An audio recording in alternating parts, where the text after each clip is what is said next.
Okay.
Let's check our attendance. Christus Vivi. Christus Vivi. Hallelujah, hallelujah. Okay, hallelujah, hallelujah. For those who attended the youth ministry, Father Degs de Guzman, one of our speakers, said because some people were a bit sleepy during his talk. So he said, if I say Christus vivit, everybody will say hallelujah, hallelujah. If I say hallelujah, hallelujah, everybody will say Christus vivit. Okay, very good. Sister Daisy is very alert. And then when Father Joe Kilong in another talk, another keynote address, he wanted to cite the encyclical of Pope Francis. And he said, according to Pope Francis in his encyclical Christus Vivit, and people said, hallelujah, hallelujah. The Father Joe Kilo was surprised. Why are they saying hallelujah? And you remember that was the instruction of Father de Guzman. Okay, let's check. Okay, Father Lawrence, I see Father Lawrence today. Angel is here. Sister Odisa. Odisa, are you here already? Good afternoon, Father. Hello, good afternoon. Sister Nena. Present, Father. Wow, very strong. Christine. Yes, Father. Christine, are you here? Yes, can you feel me? Okay, good. You're in China, no? Still? Yeah, still. Father Serge. Yeah, here, Father. Thank you. Okay, Good good. afternoon. Afternoon. Sister Leselda. Okay, I saw Sister Leselda already. Did I see Sister Leselda? Ah, hindi pa pala. It was another sister because she emailed earlier that she has problems with internet connection, so she will try. Sister Ophelia. Present, Father. Hello. Hi. Sister Ophelia, will you, Yes. did you celebrate your silver jubilee? Yes, Father. Okay, together with Sister Sister Vanji. Sister Luisa, Father. Okay, when did you celebrate your It jubilee? was 2020, Father. It was Okay, it was still last year. It is Sister Vanji who is celebrating her yes, jubilee. yes. This May, Father. And she has a companion. What's the name of the companion? Sister Ruth. Okay, so it's not Sister Ophelia. She celebrated No. last year. Okay. Sister Marian Morales. Present, Father. Sister Marian, were you here at the youth ministry conference? My sisters were there. Yes, I know, because I met a number of your sisters here. I saw your pictures with them, Father. Okay, yeah. Nguyen Dinti is here. Nguyen Chuk. Sister Chuk, are you there? Okay, Sister Chuk. Were you at the conference? We had a Vietnamese dance by some, yes, it was that Saturday morning, no? And I was surprised when they started dancing with the hat, no? Yeah, it was traditional dance. And then later they danced modern. And then later immediately they danced ching ching ching. The ching ching ching. Everybody laughed. And of course, it's a very famous Vietnamese dance. What's the title again of that song? Huh? Thi Ting. Yeah. Those ladies, they're not religious sisters. No, they're lay women. Yes, I heard that. They're lay women who live here in Manila. Very good. Yeah, those the Vietnamese women who dance. Okay. But they're lay women. Okay. Okay, Kakuku is here. Sister Daisy is here. Sister Eugenia is here also, no? Eugenia, are you here? Not yet in, Father. Not yet. Okay, maybe later she will check you. Tran Bantuan is here. Sister Ime, are you here already? Yes, I'm here, Father. Okay, welcome to everyone. So, yeah, we had a very nice time with our conference on youth ministry. It was well attended with over 700 participants, probably around 750 participants. There were many delegates from abroad. So here in Asia Pacific, we had delegates from Korea, China, Micronesia. We had from also Indonesia, Singapore, Malaysia. So there were about probably those who came from abroad, now because we have already many international students who are here already. Probably those who came from abroad would total around 40 who came from abroad to attend the conference. So as I mentioned, it is not, we have to do something else. This is just the beginning, but we'll call on everyone again next year with some deepening. Probably we'll also do some sharing this time of your actual youth ministry endeavors. Of course, we cannot do everything. We cannot do anything practically without the Salesians, so without the help of the Salesians. What Father Gustilo said is quite, yeah, I see it to be true. Of course, the Salesians have their own spirituality in terms of their ministry with the youth, what they call the preventive, what they call the preventive approach, no?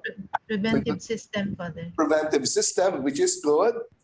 And then Father Gustilo, the president of Don Bosco School of Theology, also said, with Ignatian discernment, no, that will be complemented by our own spirituality of discernment of spirits of course, by Saint Ignatius.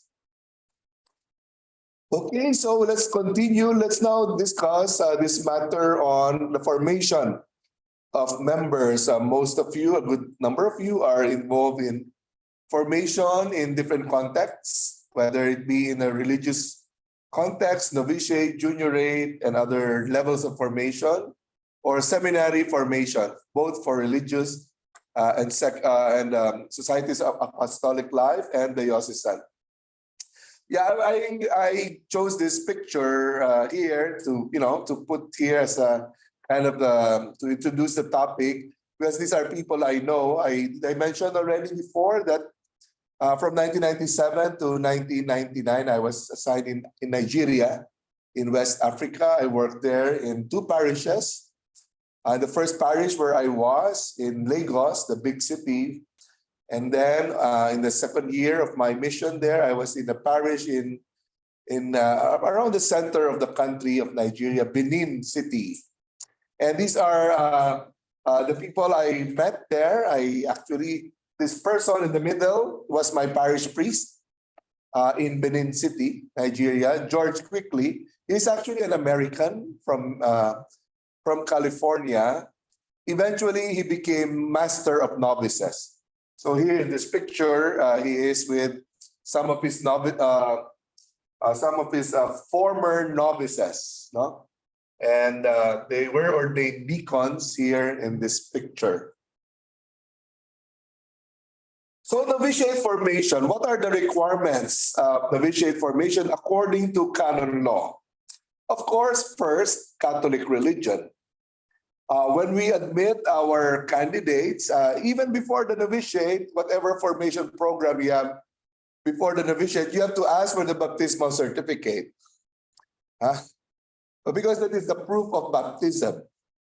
One cannot enter religious life without being a Catholic, of course, and therefore being baptized. Now it is possible, no, and it is quite probably a standard in many other countries that those admitted to religious life in the novitiate are converts.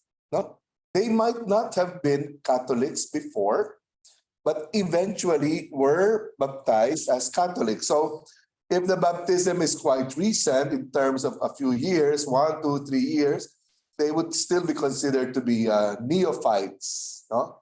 Newly baptized Catholics. Some might not have been actually baptized at all. No? So therefore, they were baptized for the first time and the last time, of course, because we cannot repeat baptism. Some might have been members of other Christian communities or other Christian religions, Protestant or Anglican, or, born-again communities, but they have been admitted to full communion with the Catholic Church. That right of admission to full communion with the Catholic Church does not involve baptism, because their baptisms prior to their admission to the Catholic Church are considered to be valid. Okay, anyone among in your congregation with, or even probably you yourself, were you kind of a convert to the Catholic religion? Anyone? Or newly baptized? Do you know anyone in your congregation?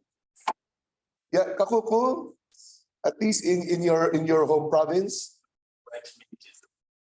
Even here? Yes, of course. The Thailand is a majority Buddhist. He was a Buddhist before. And then he was eventually baptized as a Catholic Christian. Oh, so really at that time, at the door of the novitiate, before novitiate, he was baptized as a Catholic. Wow, that's very close. Well, definitely, that fulfills the minimum requirement of being in the Catholic religion.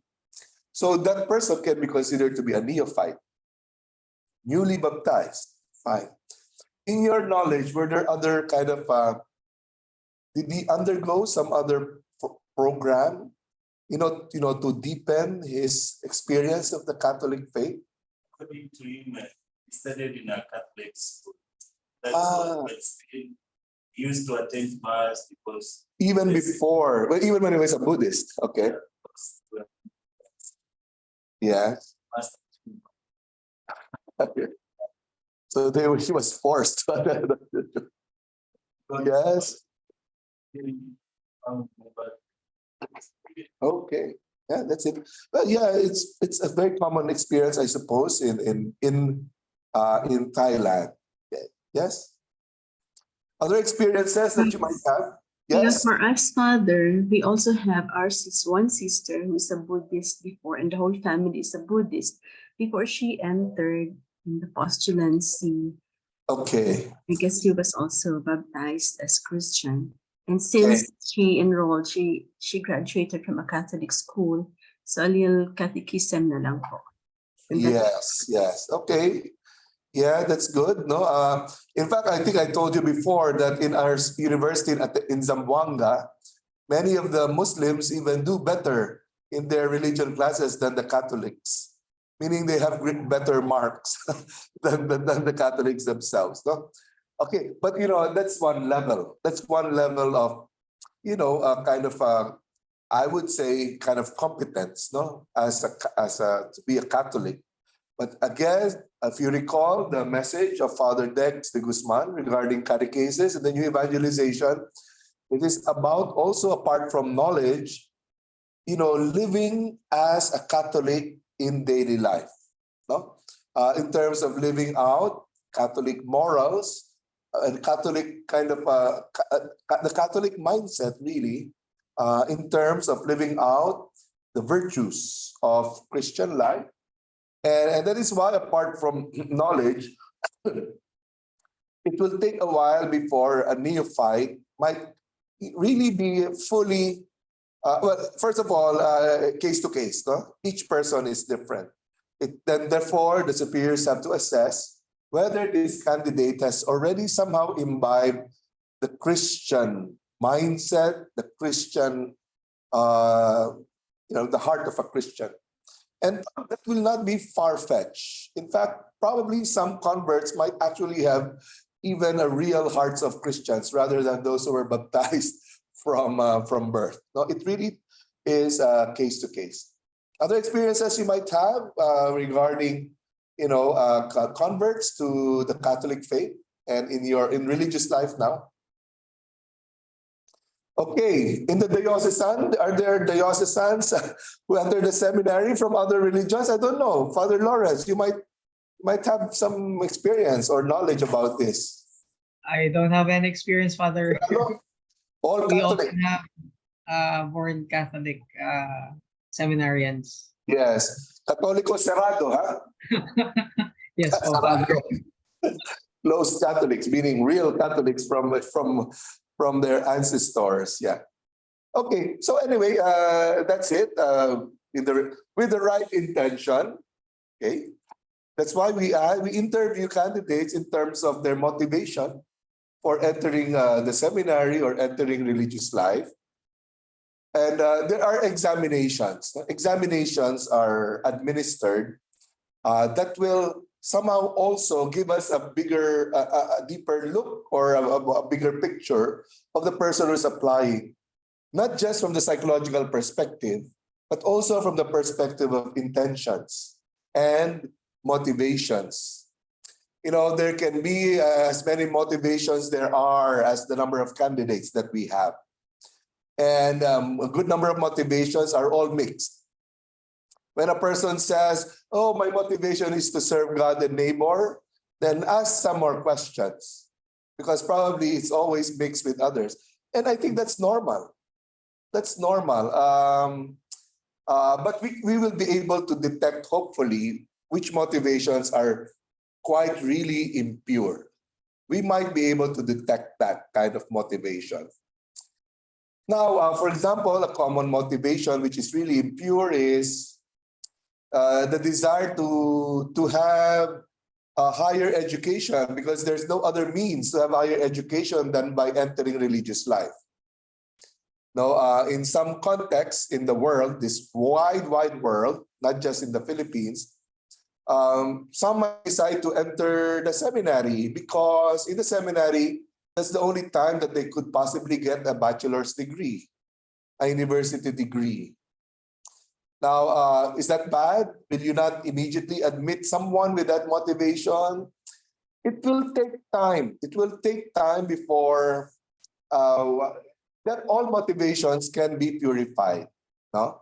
And along the way of formation, we can somehow, by way of one's behavior and one's reflections, we could really say that, yeah, that's the only motivation that this person has. And I might be able to judge, for example, or you might be able to judge that, yeah, this person does not seem to have a vocation. He might really just want a college degree. That kind of an assessment that you can. But, we are not the Holy Spirit. Some behave like they are the Holy Spirit, no? As if they know everything. I personally, okay, we all have opinions, all formators, all those who assess candidates for the novitiate or for the seminary, they all have their own approaches. But I would, in some results of exams, sometimes it's very clear that this person really has so much brokenness, and that this person will require a lot of therapy for one to even open his heart to formation. Now, some cases are quite obvious. Then let us not accept them to religious life or to the seminary in these cases. But I think majority of the cases are not clear. I think so. And the majority of the cases, okay, we're talking about examinations. A lot of these cases can be verified by living together with this person. Yeah, really, honestly, there are a lot of cases like that. So then, what would be best? Give a chance to these persons to give them time to purify their motivations and give ourselves time also to get to know this person, to be able to make a balanced judgment regarding this person. Okay. The other requirements. So we just discussed the right intention, absence of impediments. Later, as we go along, we will know what are the impediments for admission to the novitiate. We should have suitable preparation before the novitiate formation. Okay, what are the levels or the formation programs that you have before novitiate? Okay, let me ask the Spiritans. Before novitiate, what are the formation programs that you have or stages of formation? Spirit, and so before we enter novices, only candidates have to finish 2 years aspirancy, Okay, aspirancy, 2 years. 2 years in philosophy. And then separate, philosophy is another. Separate. Okay, So after that, it's depend on in our groups when before we enter novices, we went to pastoral experience 2 years. okay, before novitiate. Novices. And some groups superiorly decided after 2 years of philosophy, they can enter novices before 2 years pastoral experience. Okay, so So at least 4 years. at least 4 years before novitiate. That's quite substantial preparation. The missionaries of the Sacred Heart, the fathers, what Aspirant. aspirancy for 1 year and then novitiate. Okay, This, and then before aspirancy, what happens? we have regulation monthly. These are they still live outside? Yes, Okay. We have some spiritual formation programs before they are admitted to aspirancy. yes. Okay. But take note, in canon law, those stages of formation, they're not members of the institute. They are what we call candidates, even if we call them already aspirants. No? Or others. How about the OMI? What formation program before novitiate? For us, OMI depends on the province. Province, okay. Province, province. We have 3 years of philosophy, then 1 year of postulants. Okay, there, the postulancy period is before novitiate. Yeah. 1 year? Then pre-novitiate. Postulancy, pre-novitiate, novitiate. Okay, so more or less in your province, how many years before 4 years. novitiate? 4 years, okay. But here is different. Here, what do they do here in the Philippines? Experienced person working, Like a late vocation in quotation marks, yeah? going to man, postulant, Okay, going to novitiate. But Okay. before that, also they have 4 years of the philosophy. I see. Okay, for the college, they obtain a bachelor's degree in Cotabato. Okay, how about, sorry, I cannot call everyone, huh? The Sister Ime, what are the programs that you have before novitiate? We have the aspirancy and then the postulancy part. How many years? For the aspirancy, at least 2 years, and then 1 year, at least 1 year postulants. Okay, yeah. Daughters of St. Paul? For us, Father, we have aspirancy 1 year, but this aspirancy can be done outside or inside the convent. Okay, And so then, yeah, Yeah, that's interesting. Aspirancy, which is for how long? 1 year 1 year can be in a community or not in the or community. outside. Yeah. Okay, that's flexible. Yeah. And then after that, we have pre-postulancy, Father. And that One you live year. they live in community now. Yes, that's already community. And Okay, then after that, postulancy 2 years. 2 years, and then, Yes, and then novitiate 2 years. okay, yes. Yeah. How about the LIHM, Levens of the Immaculate Heart of Mary? Father, we have 1 year aspirancy. The 6 months is in-house. And then Okay. 1 year postulancy and 2 years novitiate. Okay. Oh, Augustinians, Our Lady of the Consolation. Sister Odisa or Sister Nena? Okay, please. Father, we have, yes, Nana. Sister Nena.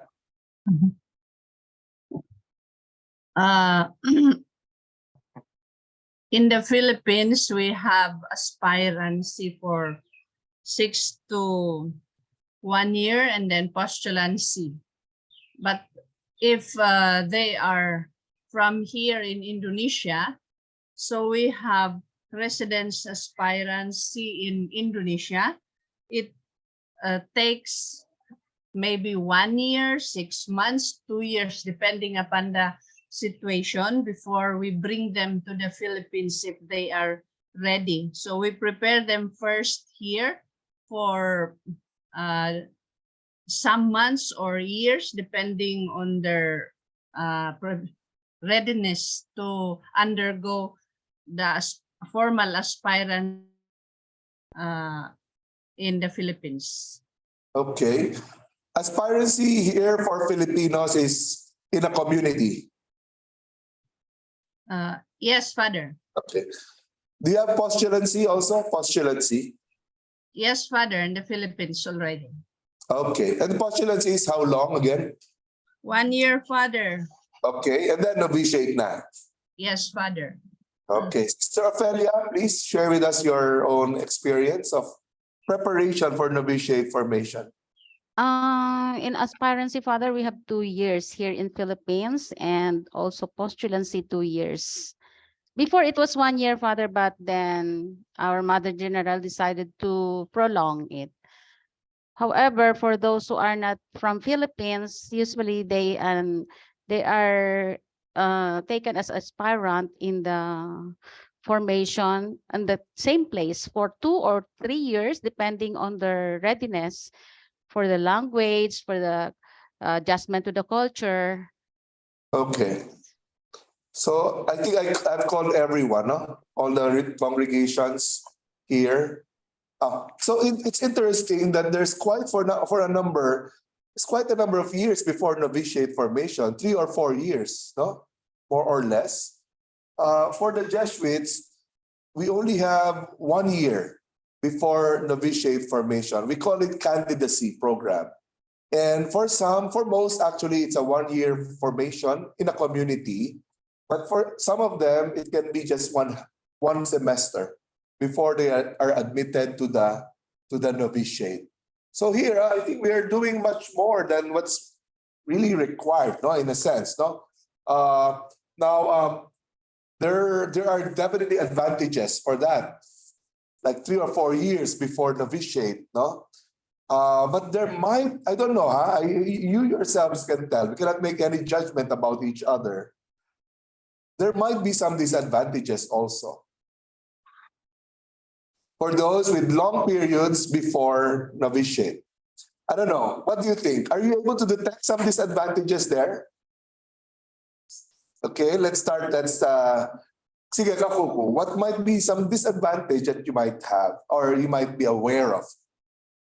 According to the experiences, the longer we stay before committing ourselves, the less we are becoming reluctant. And most of us, like with the experience of those who were in novitiate this year, they were 34 in 4th year philosophy.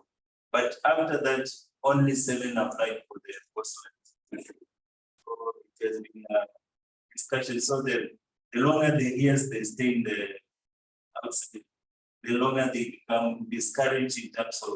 Oh yeah, because of the number of years before novitiate, it's a long time before they really want to enter in a sense, not to commit themselves to religious life. Because even if we call it novitiate, it is practically religious life, even if they're not yet found. In fact, just to let you know, for us Jesuits, when we calculate when is our silver jubilee? When is our golden jubilee? We count from the entrance to the novitiate. So we are practically considered religious, even without vows, because we are actually, even without vows yet, we practically live out religious life, no? But that's one, the long delay before novitiate, you might kind of actually be discouraging people from really, especially young people, I suppose, they want to immediately commit themselves, no? Okay, other opinions about this from your experience? The age, Kakakuko already mentioned the age, no? So by the time to get to the novitiate, they get so old already. No? That's one factor that can come in. Yes, Father. Yes, sister who's speaking. Lizelda, Father. Also, welcome, Sister Lizelda Lizelda. po. So you already have your internet, okay? Yeah, I'm here. Yes, Father. In my part, Father, I was the one, I think the positive side of being extended into the pre-novitiate program is for me to become more prepared. Because for me, in my part, I was the one who asked. I feel that I am not yet ready when I was Okay. asked to write, to apply. But I said, I think, sister, I'm not yet ready for that. And I have to extend first. I Yes. extended for 5 months then. Okay, it's just 5 months. It's not quite too long. That's fine. Who would tend to agree with this long period before novitiate might actually be, to a certain extent, disadvantageous? Yes, Kakuko, yeah. Okay. My batchmate, our batchmate, two of them are very old. Very old, but how old? When 40s, In their 40s, yes, yeah, that's quite old. when we were together, they feel that inferior and because of staying for long after training, so they want to go out already. They are already tired. They want, but as sister said, sometimes it's very nice because she gives you more experience. Yes, More so, it drains some of us. yes. Other ideas about this?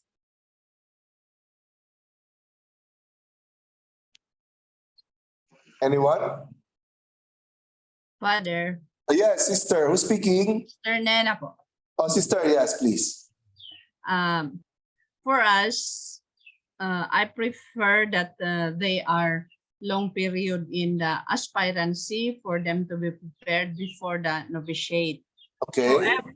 However, in our case here in Indonesia, some of the religious only have 6 months aspirancy or 4 months aspirancy, and then they will be accepted to the postulancy. And then from postulancy to the novitiate, however, in their juniorate period, they extend it until 10 years. So they prepared the candidate during their juniorate. That is why sometimes in our case here, if it is long, if the aspirants stay long for us, they are already bored and they started to go out because our aspirancy period is longer than the others. That is why they are going out from us and sometimes seek for another congregation for them to have a shorter period of aspirancy. Yes, yes, yeah. Yeah, so there are different contexts. No? Wherever we are, we might have different situations. But again, for example, of course, your formation program, it is already in your constitutions, or it's there already. No, so I notice in some, like some of the aspirancies is more flexible. No, some can live inside the community, some can continue living outside or working wherever they might be working. So there, but all what that we're saying is it's possible that there might be certain disadvantages to this. No, when you delay their entrance to the novitiate, remember they will still be undergoing discernment in their novitiate program in order to assist them to commit to temporary vows. No? And take note also that what they're professing, they're not perpetual vows yet. They are temporary vows. No? And yeah, again, it's a kind of a dilemma. So who knows? No, those who might be, having been in aspirancy or postulancy just for 1 year or 2 years, when they enter the novitiate, then they will actually be much committed to the vows eventually that they will profess, even if just temporary. For men, religious, remember, they're not getting ordained yet. So there's still a number of years of formation. There's a good deal of time for people to emerge, people to develop and to purify their intentions, something like that. So that's, the opposite, the other extreme is something that I heard, among the Jesuits. So we Jesuits, sometimes depending on the province, we are more flexible before novitiate. But from novitiate, that's already governed by the constitutions. I heard about this one province somewhere in the world that they do not have a kind of a stable, suitable preparation before novitiate. So what happens? The first stage of formation that they enter is novitiate. No? So what are the kind of consequences there? There are quite a good number who actually enter the novitiate and leave. Why? Because they did not have a suitable preparation before to help them actually seriously discern whether or not they'd like to enter the novitiate of the Society of Jesus. So since that is the first stage of formation that they enter, which is the novitiate, then that's the only time, is the beginning of their formal discernment. When for most of you, the discernment happens even before the novitiate. Okay, Christine, you raise your hand, please. Christine. Yes, Father. As a lay person, I think 3 or 4 years before the novitiate is too long. I think Okay, you said that 3 to 4 years before novitiate is quite long, yeah. too long. If me, I will not go their congregation. It's too long.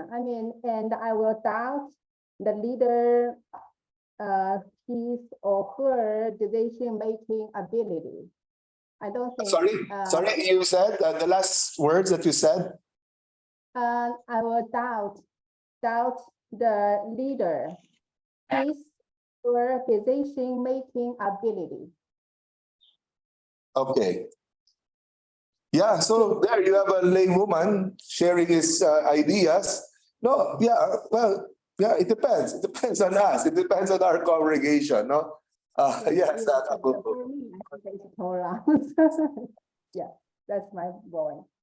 Okay, yes, Kakuku. I was deciding to do this week before going to college. Okay, you're confessing something, huh? Publicly?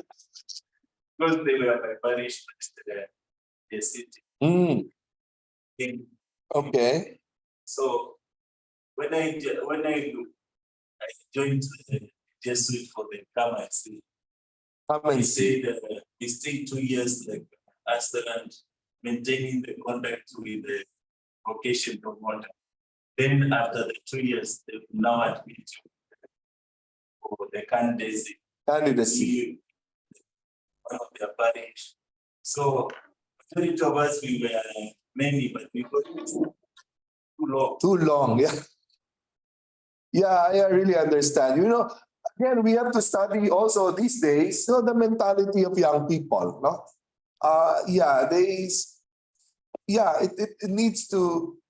We need to try to enter into their mindset without compromising, without compromising the values that we have for religious life, because we might have to recalibrate, for example, our own formation programs in such a way that we will still be able to respond to the needs of these young people give them more space, and give them the opportunity to commit.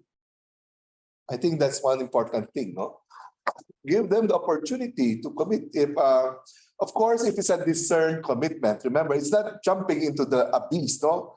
Jumping into the darkness. There's some guidance that has to be provided before they actually commit themselves to a formation program that we call the novitiate. Suitable character, again, this will be determined. This can be determined by tests and by empirical, experiential encounters with people. The character should be should be suitable for religious life in general, but also suitable to our own congregations. No? It's perfectly understandable if certain congregations would be more favorable to certain kinds of temperaments. No? It's possible that some congregations might have wider doors to be able to to be able to live with different kinds of personalities. It's possible. Some congregations might be able to handle only certain kinds of personalities. No? But again, it depends on our own charism and our own ministries. No? As mentioned, the example of Father Joe Kilong, if somebody comes to you and he says, what kind of work, what kind of excites you in doing? Oh, I like ballet dancing. And when I become a religious, I want to dance ballet. Okay. That's not part of our charism, no?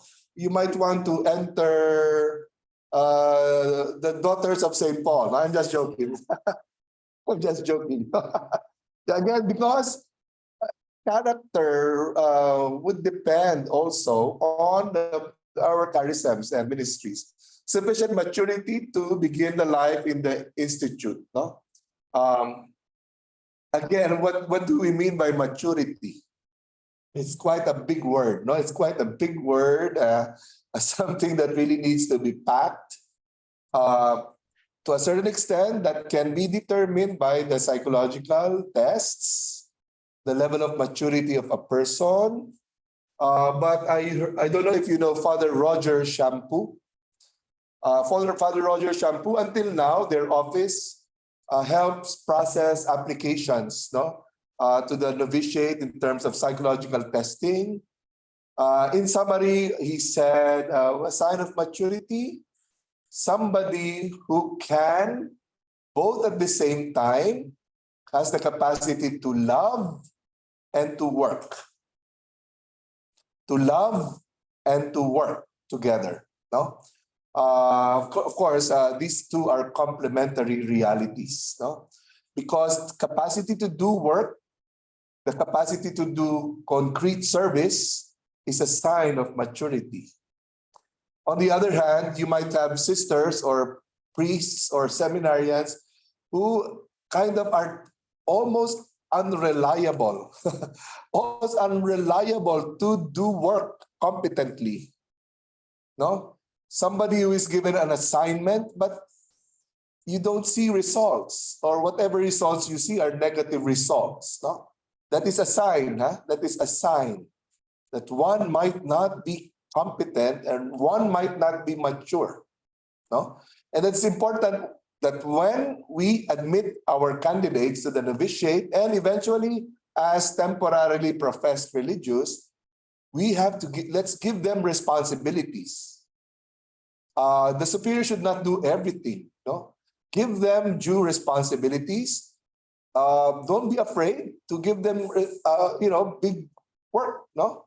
Because they're partly part of living community life, each one contributing to common life. Part of that also is a way for us to assess their capacity to deliver, their capacity to work. No? From our experience in the Society of Jesus when we were scholastics, no? Some of my companions were assigned, while we were here in Loyola House, one was assigned the treasurer of the community of the Loyola House. One was assigned as a kind of an assistant director of Simbahang Lingkod ng Bayan. These are not easy jobs, no? they would entail exercise of one's commitment and one's talent and capacity. Then, of course, some are assigned in vocations promotions. No, some were assigned in certain organizations in the Ateneo University. There, with these assignments, we see the capacity of people to do good work and to be able to see them interrelate with others. There, we will see whether they have suitable character and sufficient maturity to begin life in the institute. Of course, good health. When we talk about good health, yeah, definitely the basic is physical health, but of course, psycho-emotional health as well. Now, to be able to help us kind of do some assessment of the psychological health of our candidates, canon law provides this provision for consultation with experts, in particular with experts in psychology. So I'd like to read the text here directly. So if necessary, the health, the disposition, and maturity are to be established by experts without prejudice to Canon 220.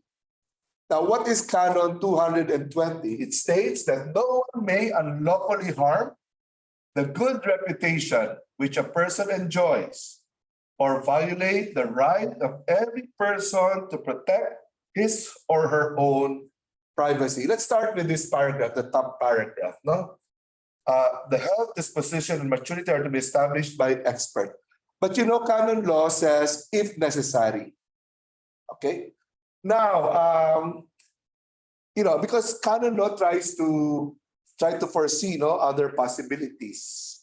It might be possible that in the face of this particular candidate, the vocation promoter or even the provincial would have a good deal of idea how he is or how she is, in such a way that the consultation of experts would not be necessary. That is possible, no? But in general, that might be a bit rare.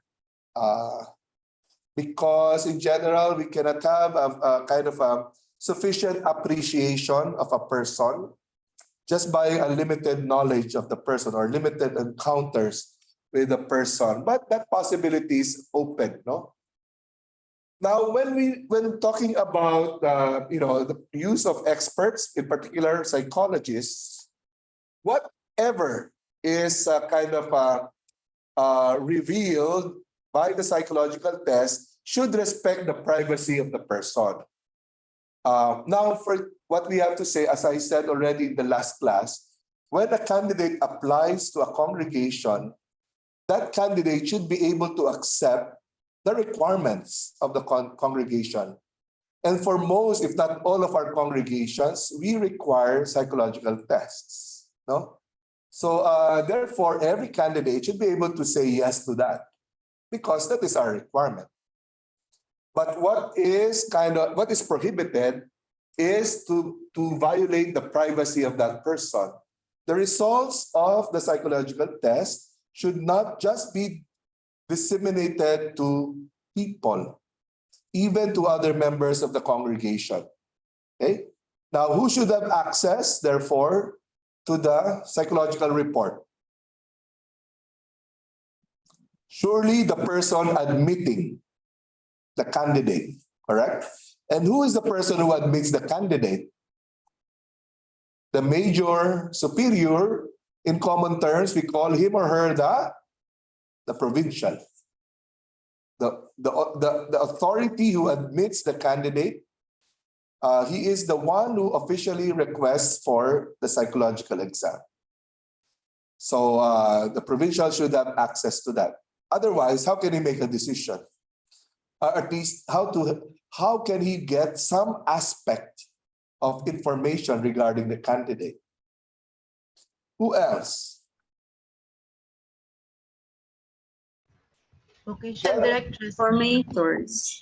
Okay, I guess first of all, before the person even enters religious life, would be the vocation director. The vocation director. Yes, that's it. Correct. No? Now, the question here is, can the psychological results be given to the formators.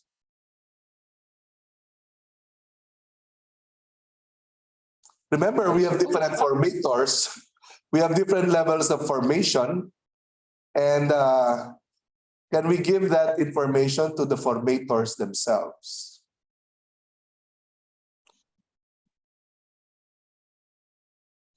Anyone? I actually am not quite sure of the answer. I cannot give 100% answer. I can only give my opinion on it. Father, Yes. in our community po, the only one who has the access to that is the candidate. If Yes. she will ask for that. The formator never had the access to it. But the superior, the provincial has, I suppose. Yeah, Yeah. the provincial plus the Yes. psychologists. Yeah. Thank you, Sister Marian. My concern is this canonical provision.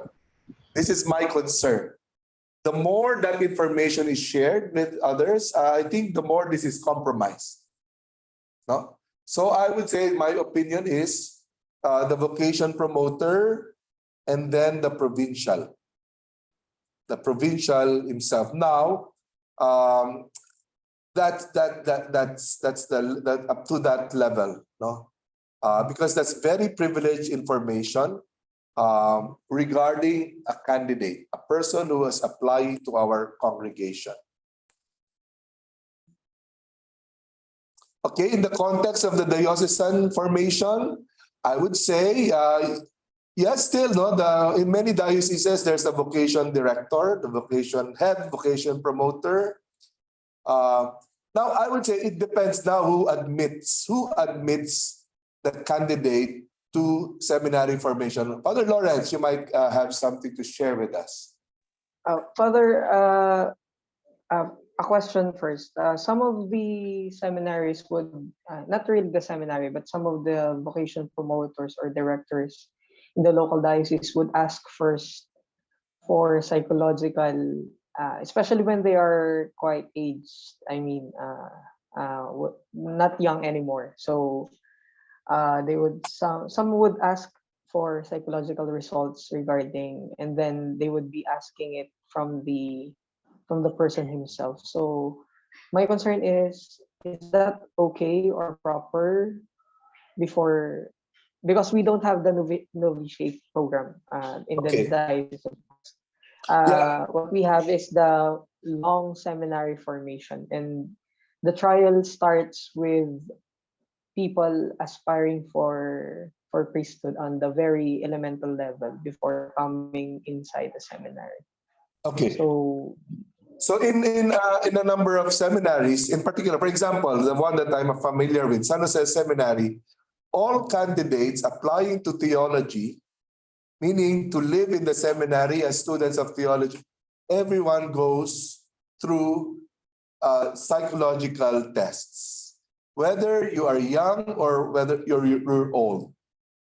So that's it. Now, in your question, Father, you're asking about the more mature candidates, whether or not they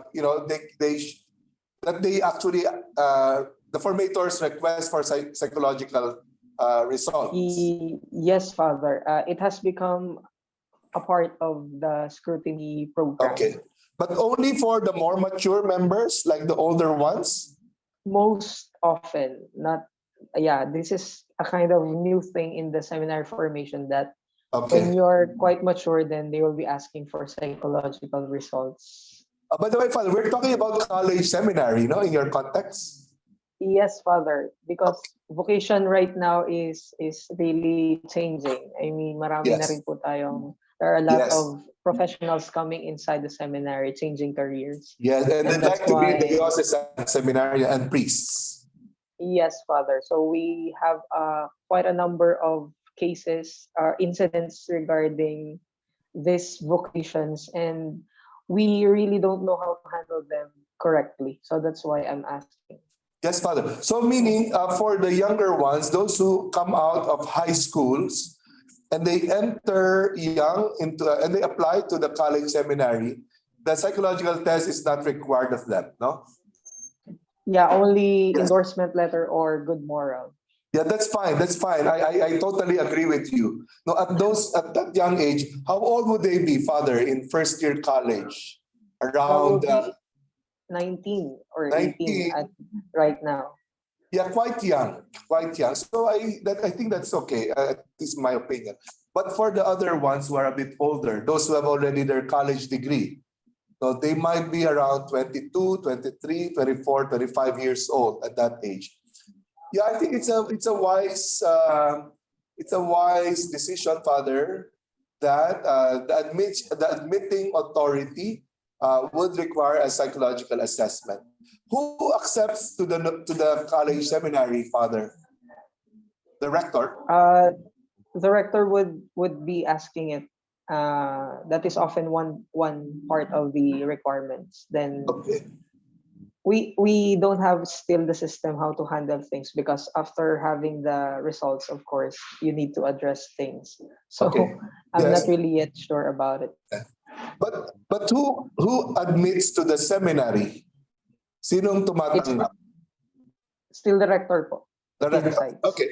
Yeah, that's fine. So if the rector is the one that the authority who admits to the seminary, access to the psychological exam should be to the rector.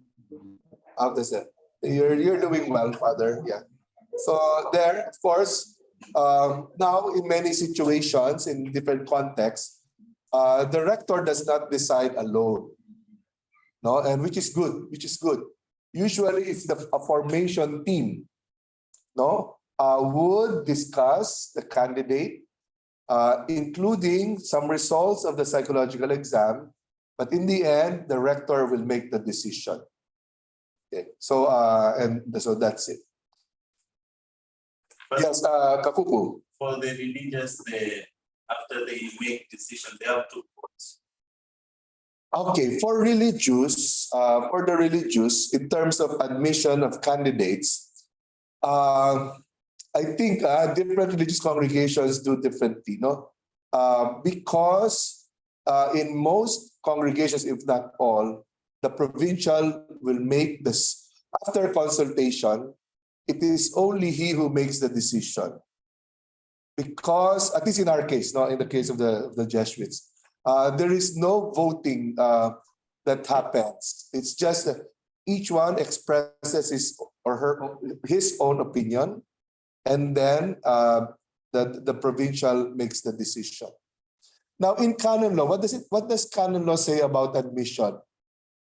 It does not say anything that the council should vote for admission to the congregation. If the code is silent about that, that only means canon law allows each congregation to make their own regulations in this regard. Yes. Because as for us, before you enter an officiate, I've stayed with the formation team for almost 4 years. Yes. So they write a certain evaluation. Yes. Goes to the formation team. After that, the three formators, before they present the report to the commission team, they have to vote.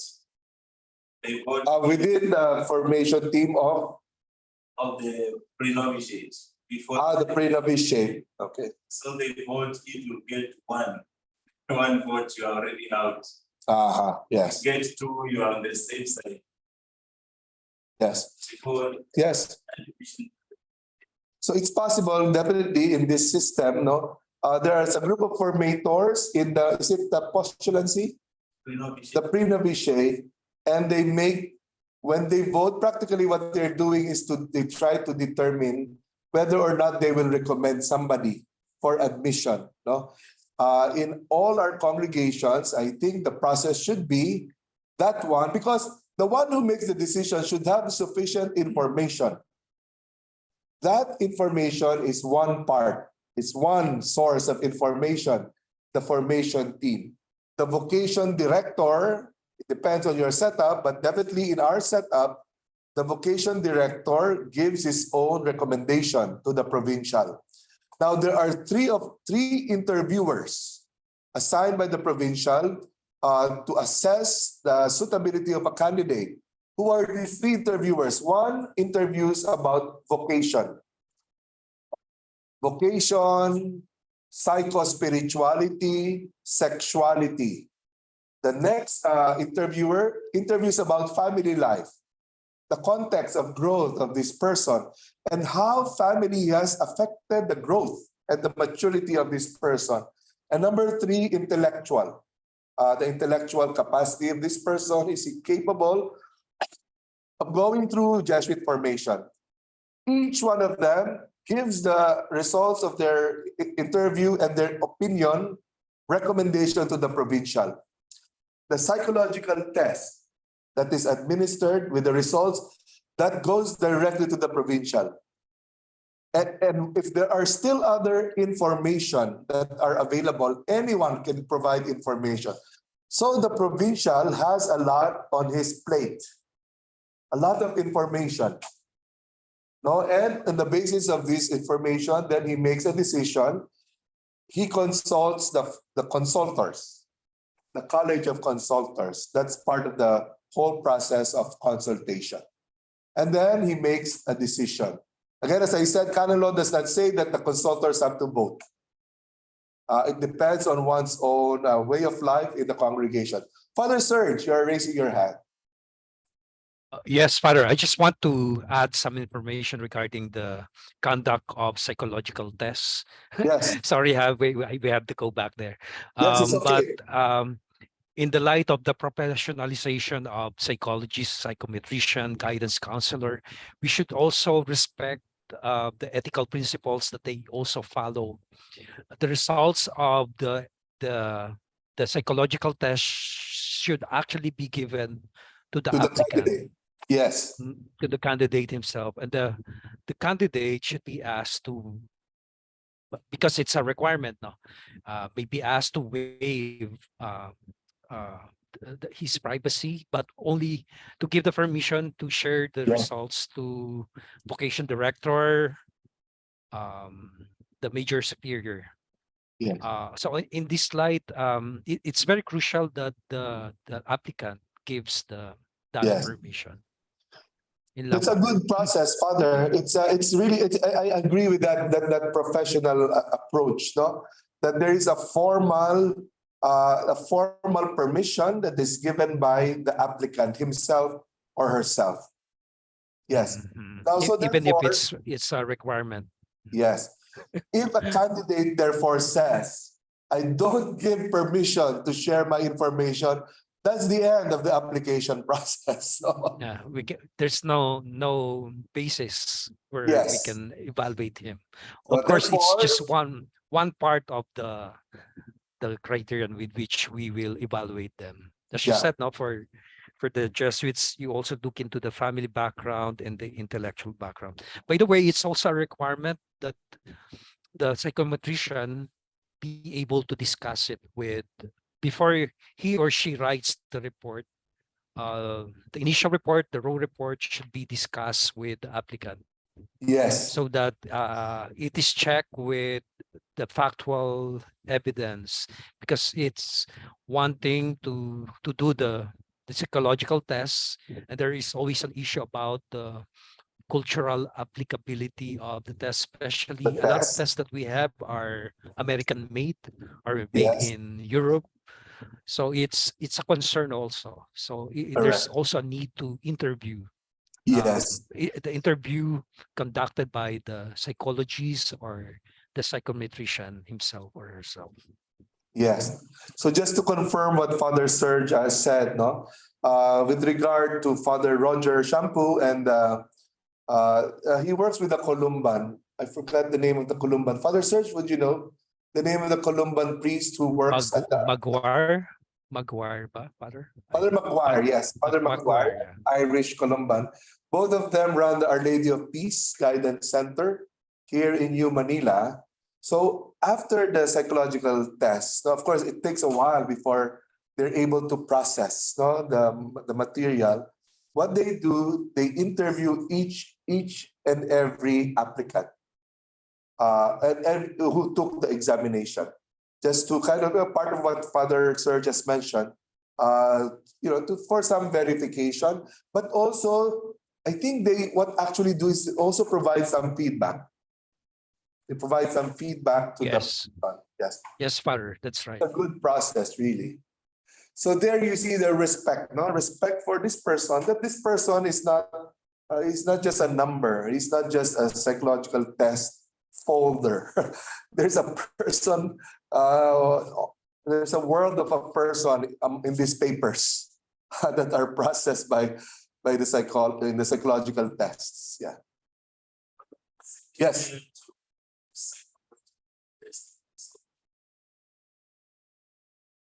Format. Okay. To request a format to take a psychological test. When you use that.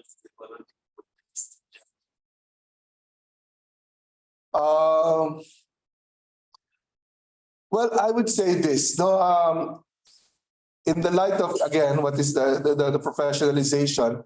The person has to provide this consent to take the exam. Okay. Now, if a person says, no, I don't want to be tested, of course, there has to be conversation between the formator and the person. No?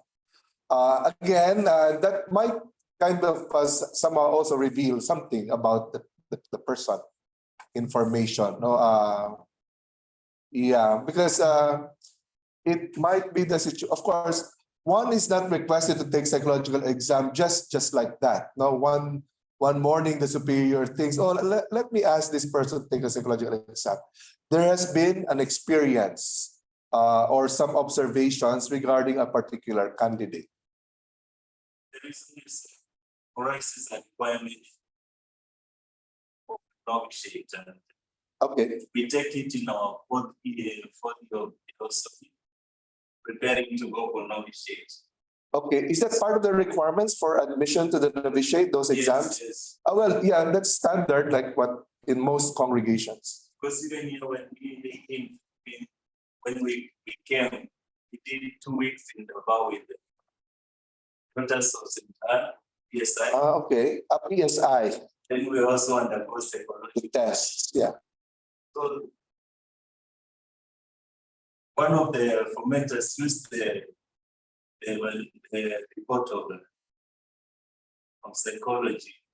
psychologists to discontinue one brother whom they were not in good terms.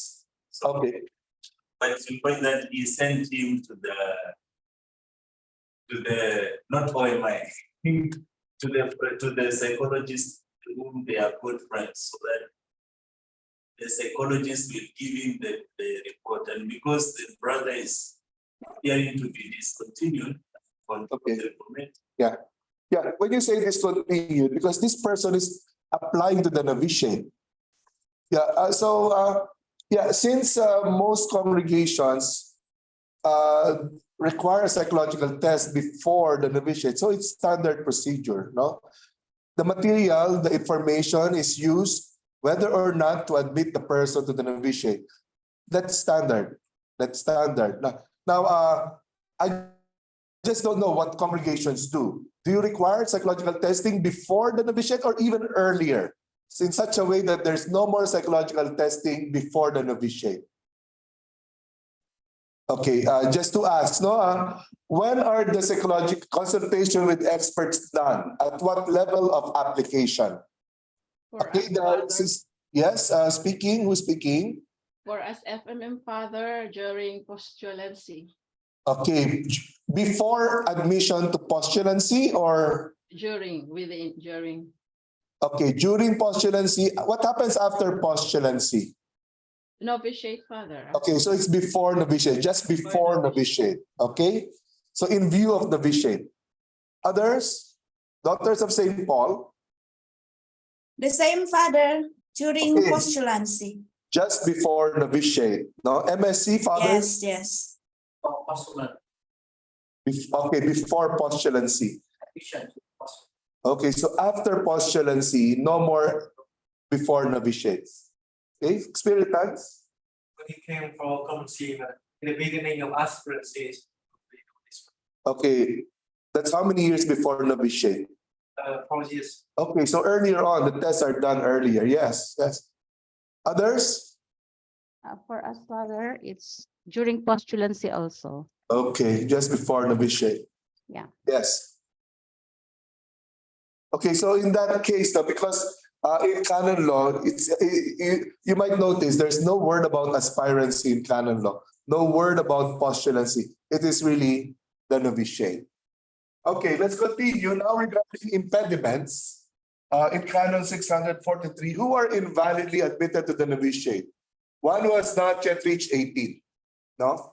Okay, one should be 18 at least, no? By entrance to the novitiate. We're talking about entrance, we're not yet talking about temporary vows. One who is a spouse, one who is married, of course. What if you were married before and then your spouse dies?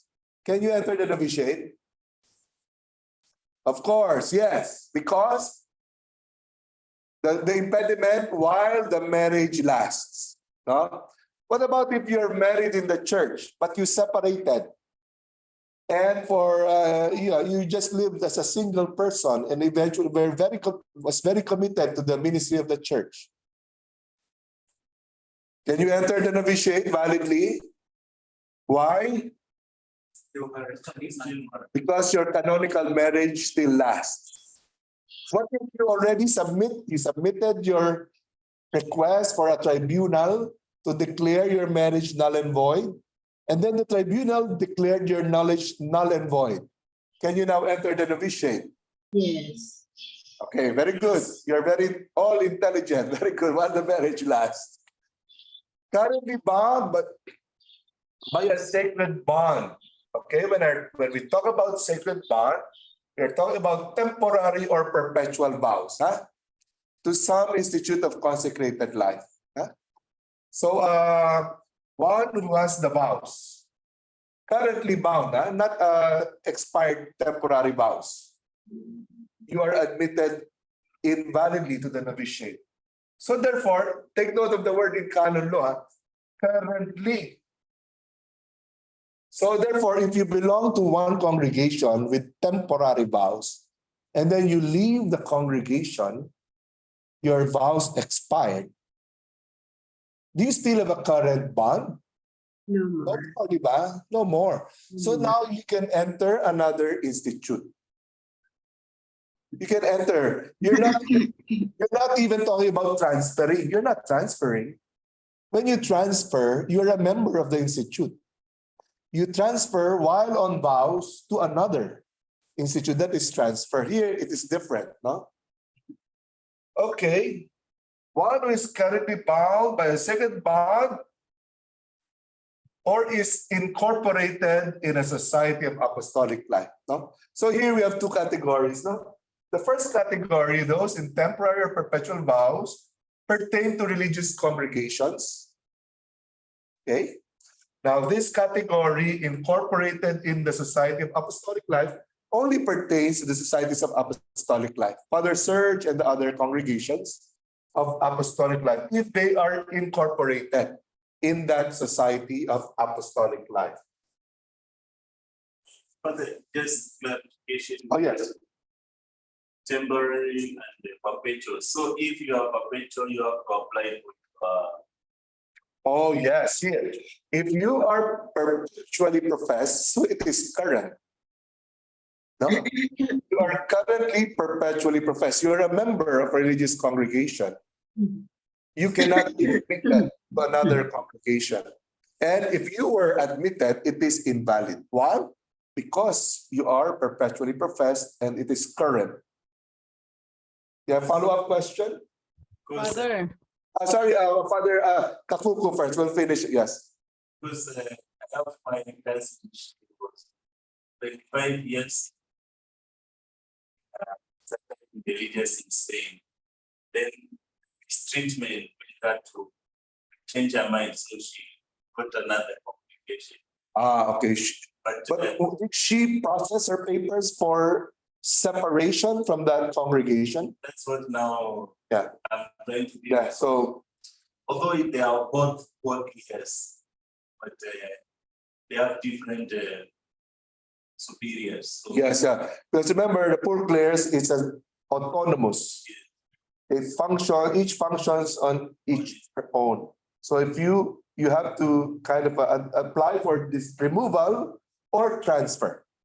It's possible that that might be a process of transfer. Yeah, we will discuss that later. Yeah, somebody was speaking earlier, sorry. Lizelda, Father. Teresa, yes, please. Yeah, because I remember we had a case before. A sister was assigned in Baguio, and then when she was about to transfer, the provincial wants her to transfer to another community, and she decided not to move from Baguio. So she decided with her, she was perpetually vowed already that time. And Okay. then she decided to leave the congregation and entered without surrendering her rings, no, like that. She entered Okay. she entered the Pink Sisters. And then later on, she realized that we have more prayer time, no, in the FMM than Yes. to, and then she went back. She was about to profess already that time in the Pink Sisters, and then she decided to return to the FMM. I'm not sure if she applied for to her exclustration or whatever from FMM. I'm not sure of that. Okay. Yeah. Yeah. Well, I didn't know that, that you pray more than the Big Sisters. Sorry. Okay. Yeah. Well, about regarding the rings, sayang naman kung sinoli pa niya yun. I'm just joking.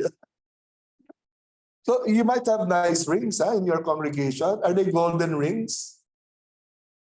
Father silver only. Sorry. Kahit na, silver, mahal din yan. Yeah. Well, yeah, that's possible. One totally leaves the congregation, then joins another congregation. But as you will see, it's possible to have a transfer. Okay, we had a situation. But you know, take note, be very careful. Each one who decides to leave the institute should be very discerning, really. And there has to be grave reasons for that. So because I know one case, of course, the cases I know mostly are from the Jesuits, no? So I give you some chismis, Jesuitical chismis. One Jesuit decided to leave the congregation. Okay, this is somewhere in the world, no? Not necessarily in the Philippines. And then, okay, so the provincial asked him to discern. So what's the result of your discernment? Yeah, I leave the congregation, I leave the society. So he was in perpetual vows. The general process, his application for dispensation from the vows of the society. He remained a priest. So that was done and finished. And then, I don't know how long, next day or whatever number of months or years, he decided to come back.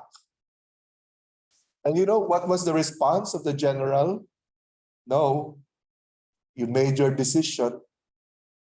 And the decision to leave the congregation with perpetual vows is supposed to have been a very serious decision. No, I'm not allowing you to come back. Okay, so anyway, that's it. No, it's just what I'm stressing is discernment is really necessary. Next, enters the congregation, the novitiate, through force, fear, or deceit. When we're talking about force, it's physical force. No? The person was dragged. The person was dragged into the doors of the novitiate. I wonder, did that ever happen to you? I don't know. I hope not. If that's the case, it was invalid. No? Fear. No? Fear was instilled on the candidate so that the result was the candidate decided to enter the novitiate. Or deceit. In what way would a vocation promoter deceive a person? Oh, our food in the novitiate is very good, delicious. Okay, in your home, you only ate tuyo. You only ate dried fish. In our novitiate, we eat well. And then the candidate enters because of that and realizes they also eat tuyo. No, I'm just joking. No? But any form of deceit, no? Yeah, or whom the superior accepts under the same influences. For example, the provincial was forced, no, by the father or the mother, or fear was instilled on the provincial. You should accept this person, or he was or she was deceived.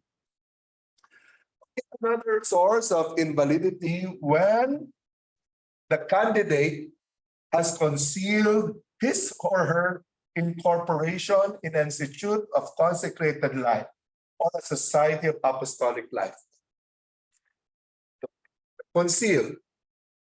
He hid or she hid the fact that she was incorporated in the Institute of Consecrated Life or Apostolic Life. Okay, so that's why a lot of conversations actually happen before the novitiate.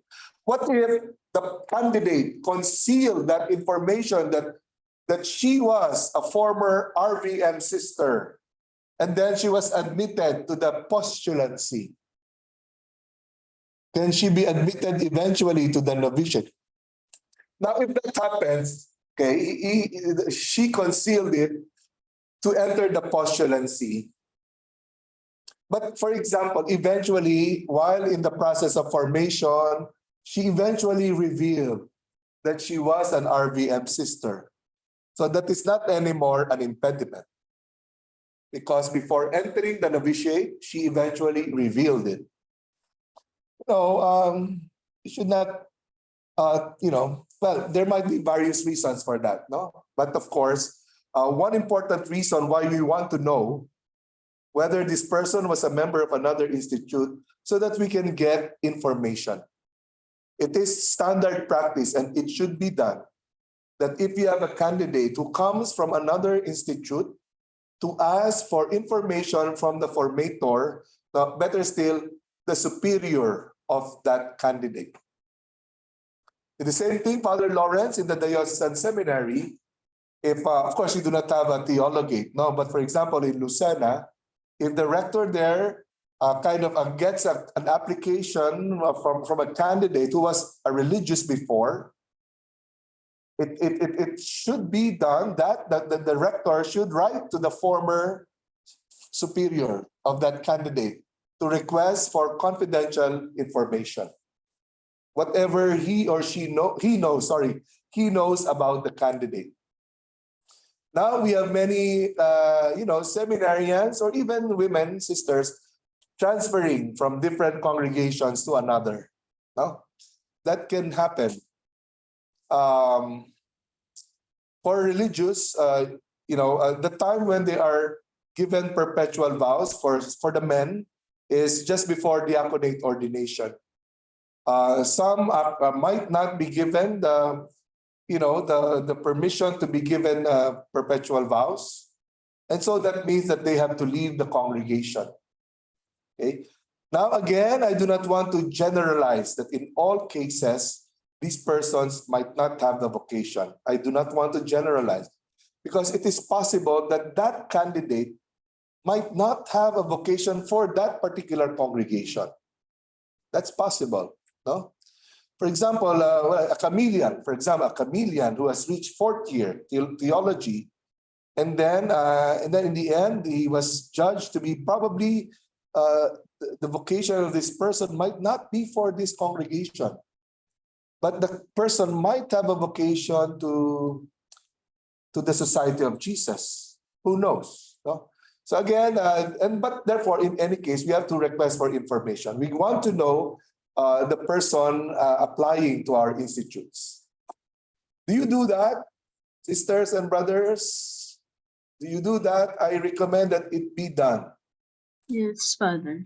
It should be done, sisters and brothers, because that's part of the discernment process that is done by the admitting authority, the superior, the provincial, or the major superior. Brother, yes. In these cases, because of the statute of priest, and many seminarians in Africa, those who are discontinued, they go to US and they come back already ordained. Ordained priests. Then Yes. the bishop where they were is not aware about their previous formation. But the bishop there did not request information because he's really in need of the priest. Yes, yeah. So, our great need for vocations should not sacrifice, the quality of the decision that we make. That is, first of all, I'd like to state that the priestly ministry is a universal vocation. Huh? So I'm not against I know some Filipinos who are working in Australia now. They went there as seminarians. I knew them here as, as religious or diocesan seminarians. Some are in New Zealand. And they are a number of them are now priests. They are serving the church there. Without them, there will be no pastors for them. Now, but the process should be respected by the bishops, no? Because if they do not respect that process of getting information for making decision, it can cause greater problems, really. And in some cases, it will be very costly. Money will be involved if you have sexual abuse cases. Then, because of those cases, as you know, a number of dioceses in the world have gone bankrupt. Why? Because probably in some cases, they did not exercise due diligence in trying to get information about candidates. Yes, somebody was raising his or her hand. I forgot who was raising, or a question that you might have. Okay, so let's just finish this section, no? Before we move on. Okay, the purpose of the novitiate, again, to give the novices a greater understanding of their vocation to that institute. Okay, for the novices to experience the manner of life of the institute, to form their minds and hearts in spirit, to test their resolution and suitability. All these are good.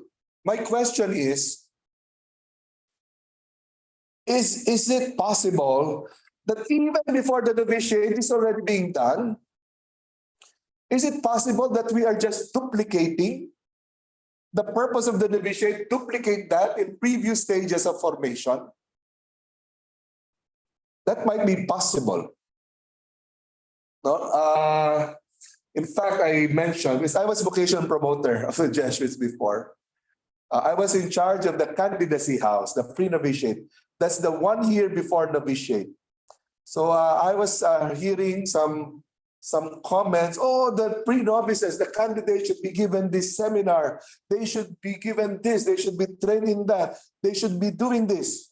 Hey, wait a minute. Are you turning them into novices? So when they enter the novitiate, what else do they have to do? Again, we should not give in to that temptation, no? Because novitiate is really, this is the purpose of the novitiate. A greater understanding of their vocation to the institute, no? Now, in the candidacy, of course, we introduce our spirituality and our vocation to them. Because by the time they apply to the novitiate, they should have a good idea in terms of what they're getting into, in terms of what they're applying for. Now, what's the difference now between candidacy and novitiate? For us, when they enter the novitiate, that is the formal process of discernment in view of professing the vows. Huh? They get to know themselves better, a deeper understanding of their vocation. When we talk here about their vocation, it's not just a spiritual level, their own humanity as persons being called by God. In view of professing now poverty, chastity, and obedience.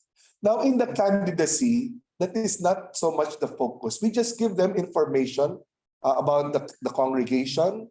We also introduce the congregation to them, but at that time, not yet in that context of eventually professing the vows. No? So forming their minds and hearts in the spirit of the congregation, and here, of course, to test their resolution and suitability. Okay, now the question is how? Okay, let me ask you, how do your novitiate programs test their resolution and suitability in such a way that at the end of their novitiate formation, they would be ready to profess the vows of poverty, chastity, and obedience in your institute? Okay, I'm sorry I cannot call everyone, huh? Just some samples. Let me ask, okay, Sister Eugenia, in your novitiate, how is this done? testing their resolution and suitability. What activities or what sort of formation do you provide in your novitiate to test this one? Immersion, Father. Okay, yeah, sure, yes. What kinds of immersions do they undergo? Living in the exposure area with the families. Yes. Other congregations, examples of programs that you have? Sister Ophelia, please.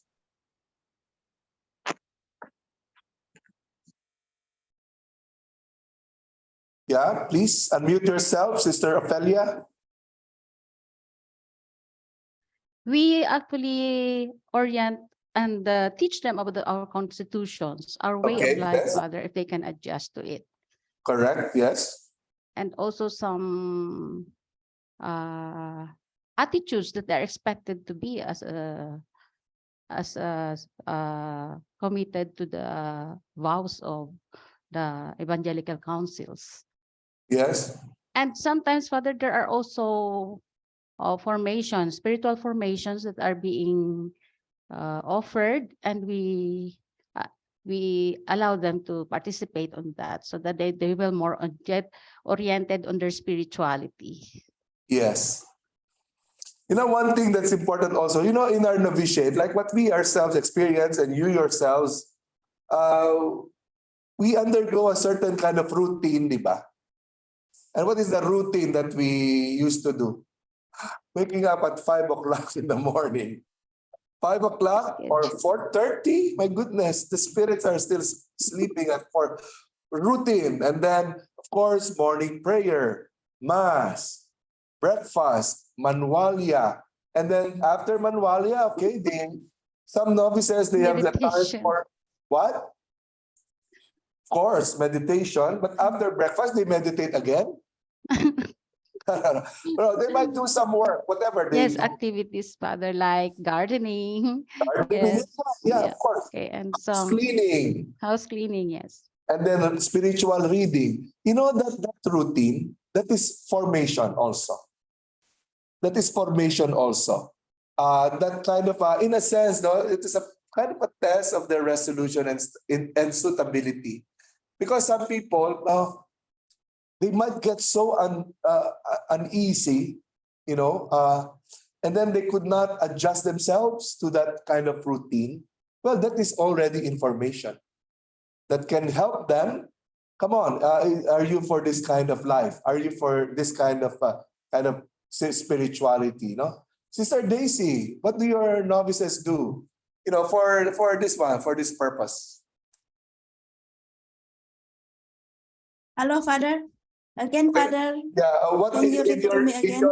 in your novitiate, what activities do they do to test their resolution and suitability? One. Do they sell books already? Not yet. Yes, Sister. Already. Yes, Father. Even early as a pre-postulancy, they're already exposed. Okay, yeah, because you know that's part of the vocation, no? Yes. So from there, you will see, do they like, if they appreciate or not. Yeah, you can see there also. Our vocations are special in their own, no?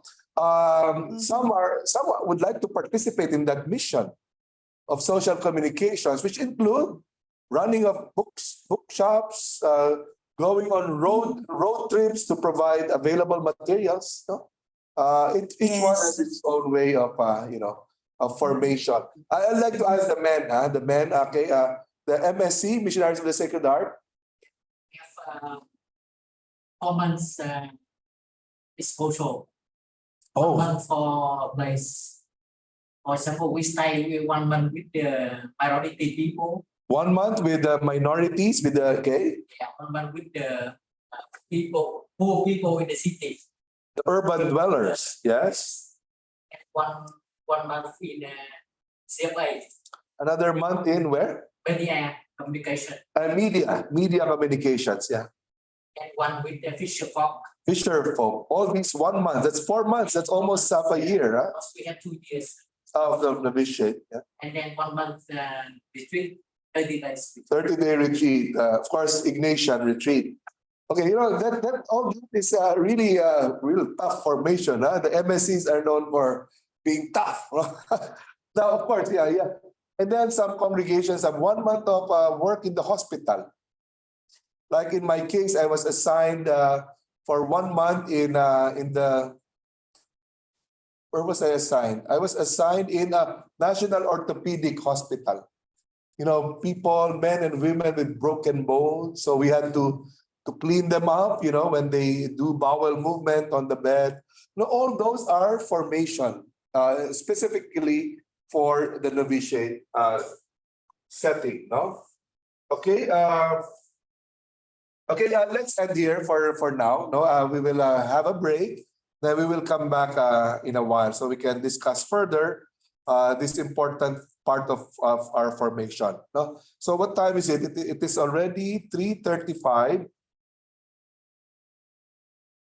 Okay, let's come back at 3:55. 3:55, just before 4 o'clock in the afternoon. So let's take a break. Almost 4 o'clock. Welcome back. My knee is painful. I already took paracetamol. It's still painful.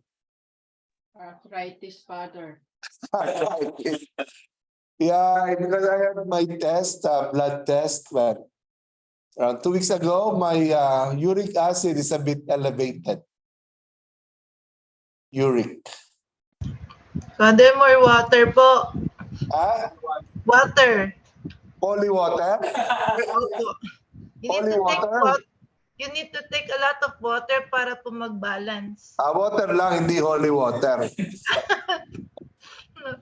Holy water. Yeah, I think I need water. Sometimes I forget about drinking water. Yeah, not holy water. Okay, let's proceed with the validity of novitiate formation. So novitiate formation must take place in a house which is duly designated for this purpose. No? That a house is designated, this is our novitiate. Okay? Not just any house of the congregation. Okay? Of course, the Vatican, through canon law, wants to make the formation of novices stable. Stability is necessary. However, a candidate can make the novitiate in another house of the institute. It's possible. While you have a novitiate house, it is possible that a candidate may make the novitiate in another house under the following conditions. Okay? That the novices or the novice should be under the direction of an approved religious who takes the place of the director of novices or the novice mistress or the novice master. Okay? I will tell you an example why that can be done later. And for the novices to do that, to do novitiate in another house, there has to be permission from the superior general. And the superior general should give the consent of the council. In particular cases only and by way of exemption. Example, the Society of Jesus. In our novitiate in Novaliches, Sacred Heart Novitiate, there we have the Philippine Province Novitiate. We also have the novitiate of the Chinese province. Chinese Jesuit novices are there. We also have the Japanese novitiate there. What else? We will have the Australian novitiate there. And the reason is this. Now, for example, Australia, there are almost no more vocations in Australia. Once in a while, a candidate comes up. So therefore, but they have a novitiate house in Australia. But you have one novice living in the house, and much worse, living with a novice master. You're only two, from morning till night, only the two of you. Would you want that kind of novitiate formation? I would not want. I would not enter the congregation if that's the case. So now, with the permission of the Superior General, Father General, with the consent of the council, what was done is the novice will now come to Manila, Philippines, secular novitiate with his novice master, an Australian novice master who is a Vietnamese Australian, okay? Who is a moral theologian also. Therefore, we want to invite him to teach here in LST, moral theology. So that's the clear example, no? Because of lack of vocations there. Okay? Now, the Malaysians and the Singaporeans are also here in the Philippines, secular novitiate, but their novice master is the Filipino novice master. Now, there is an assistant novice master who is Malaysian. So just to kind of complement that formation. So we have different novitiates in one novitiate, but they live common life together. Okay, now that is being done already by other congregations. No? I know the Hijas de Jesus, the sisters, they do not have a novitiate anymore in the Philippines. They have a common novitiate, which was before in Dominican Republic, but now their novitiate of the entire congregation is now in Argentina. Okay, that can be done. That's better rather than having one novice or two novices in your novitiate. Bring them together. So they also see a universal vision of their vocation as religious. Canon 647, paragraph 3, the major superior can allow a group of novices to reside in another specified house of the institute only for a certain period of time. For example, probably the case of, the MSC, like in other congregations, for one whole month, they are out of the novitiate, they're doing exposure, pastoral work. They can live in another house of the congregation just for that period of time, not the whole period, not the entire novitiate. Okay? In our case, because we have 2 years, that's why first year already. 2 years of novitiate, yes. Yes, that's possible. We do that also in the society. Like there was a time even when we did not live in the house of the Jesuits. We lived in a rented apartment because that month of our exposure, we work in the factory.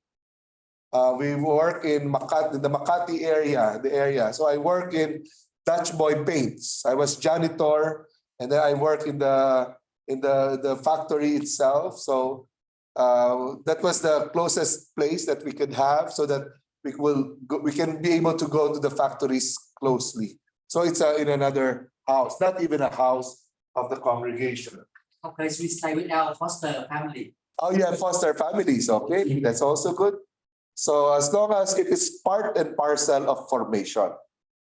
We are also doing Yes. that, Father. You do that? Yeah, we don't have, since we don't have now a Filipino vocation, so we have a Chinese vocation now in formation house, only one, but later on within this year, we will have an English novitiate for those who want to send their novices to us. So the English one. Okay. For different provinces. Okay. Okay, still on the validity of the vision formation, it should be at least 12 months spent in the novitiate community. No? That's what we call the canonical year. At least 12 months. It can be 2 years. Like the Jesuits, the MSC. Among sisters, anyone with 2-year novitiate? Among sisters, 2 years For of us, novitiate? Father, OSA, 2 years OSA. novitiate. 2 years? 1 year Okay. canonical, then second year apostolic year. Okay, 2 years. Yes, 2 Father. years also, Father. Which congregation? FMM. SCGR. Okay, SCGR. okay, Sister Ime's congregation. 2 years. FMM also, 2 years, okay. Although as far as I know, most congregations only have 1 year now.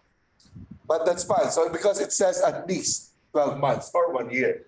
Now, Oh my gosh. without prejudice to the provision of 647, paragraph 3.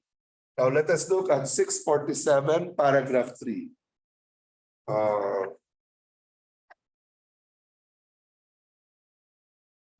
Okay, of course, I know the fact that the major superior can permit a group of novices to reside for a certain period of time, okay, in another house of the institute. Okay, so when we say 12 months, the time when the novices spend exposure outside the novitiate, that's part of it. You don't deduct that 1 month from the 12 months because it is still novitiate formation. Okay. Now, the constitutions of the congregation can prescribe one or more periods of apostolic activity to be performed outside the novitiate community in addition to the 12 months. It is also possible. It belongs to the constitutions to do that. Okay? Paragraph 3, the novitiate is not to be extended beyond 2 years. Tama na yung 2 years. Yes. That's enough, no? Because they already had postulancy. They already had aspirancy. They might become bishops by that time. Okay, not too long. So it is not to be extended beyond 2 years. But of course, it's another question whether you will give the vows in 2 years' time. No? But of course, for those whose novitiate program is just 1 year, okay, by the end of the year, then you have to make a decision whether or not to give the vows. Father, Yes. FMM, it's 2 to 2.5 years. Ang novitiate? Yes po. Allah, lagot. Patay, not accord with canon law. Okay, bakit kaya? Any reason? I do not know also, Father, what's the reason? That's an extension already, the 6 months. Okay, anyway, we will see. Baka naman masasagot din natin yan dito. We might be able to explain that mystery here. Yes, of course, in terms of the formation. Yeah. Okay, so here, let's see. Novitiate is invalidated, no? Invalidated, not valid, by an absence from the novitiate house of more than 3 months. Again, Yes. we do not count here the programs of the novitiate. No, yung programa of the novitiate, it is not part of that 3 months. Now, what might be an example? Absence of more than 3 months. My father got sick, and I had to go and stay with my father. I was given permission to go for 2 months. No, okay, and then it was extended. No, he did not, or she did not come back after 3 months. Then that novitiate becomes invalid, huh? No, okay. Whether continuous or broken, basta total of the novitiate formation within 1 year or 2 years, okay, it should not be more than 3 months. Now, any absence of more than 15 days must be made up, okay? Like if you were absent by more than 15 days, so from 15 days to about less than 3 months, it has to be made up. No, meaning the novitiate has to be extended. Okay? The first profession may be anticipated. Okay, so therefore, if your novitiate formation is 1 year, okay, you entered May 30. When should you normally profess first temporary vows? May 31, I suppose, no? The day after 1 year. Okay, canon law says it may be anticipated. You may profess first vows before May 31. Under what conditions? The competent provincial or major superior should allow it not more than 15 days. Okay. So if the vow should be taken May 31, you cannot profess vows on May 1. That's not allowed. When are you allowed to profess vows? May 15 ba? Around that time, May 15 or May 16. Kasi not more than 15 days ang early vows. Okay? It cannot be anticipated. It cannot be done earlier. Pwede, but not by more than 15 days in advance. Okay. Temporary profession, okay? The novice is to be admitted to temporary profession under the following conditions: on the completion of the novitiate, but if judged suitable. So if the candidate is not judged suitable, do not give perpetual temporary vows. No? Otherwise, the novice is to be dismissed. Now, have you had experiences of the vows being postponed?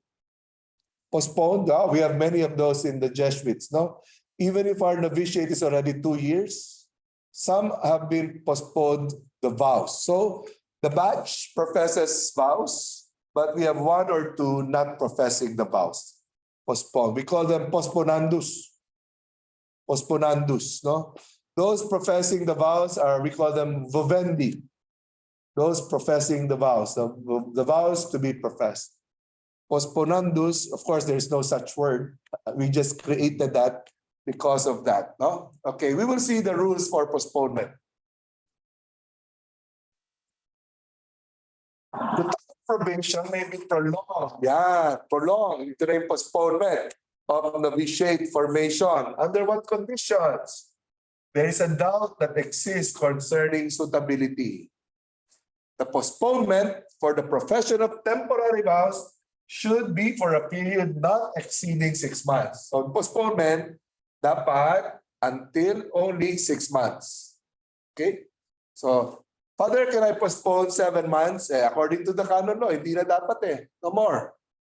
Imagine, they already did postulancy, aspirancy, so many years, 4 years, 5 years, novitiate, 6, 7 years. You're not yet sure whether the person should profess vows. Is it a bit too much? Correct? Do you agree or disagree? You have to agree, no?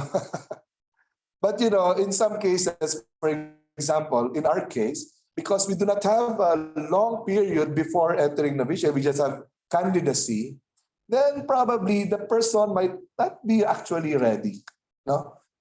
To profess vows in 2 years, no? And also, as I said before, our first vows are perpetual. No, it's possible that might be a reason why a person might not want to commit yet, because it's perpetual. No, so people are given up to 6 months for postponement. Okay.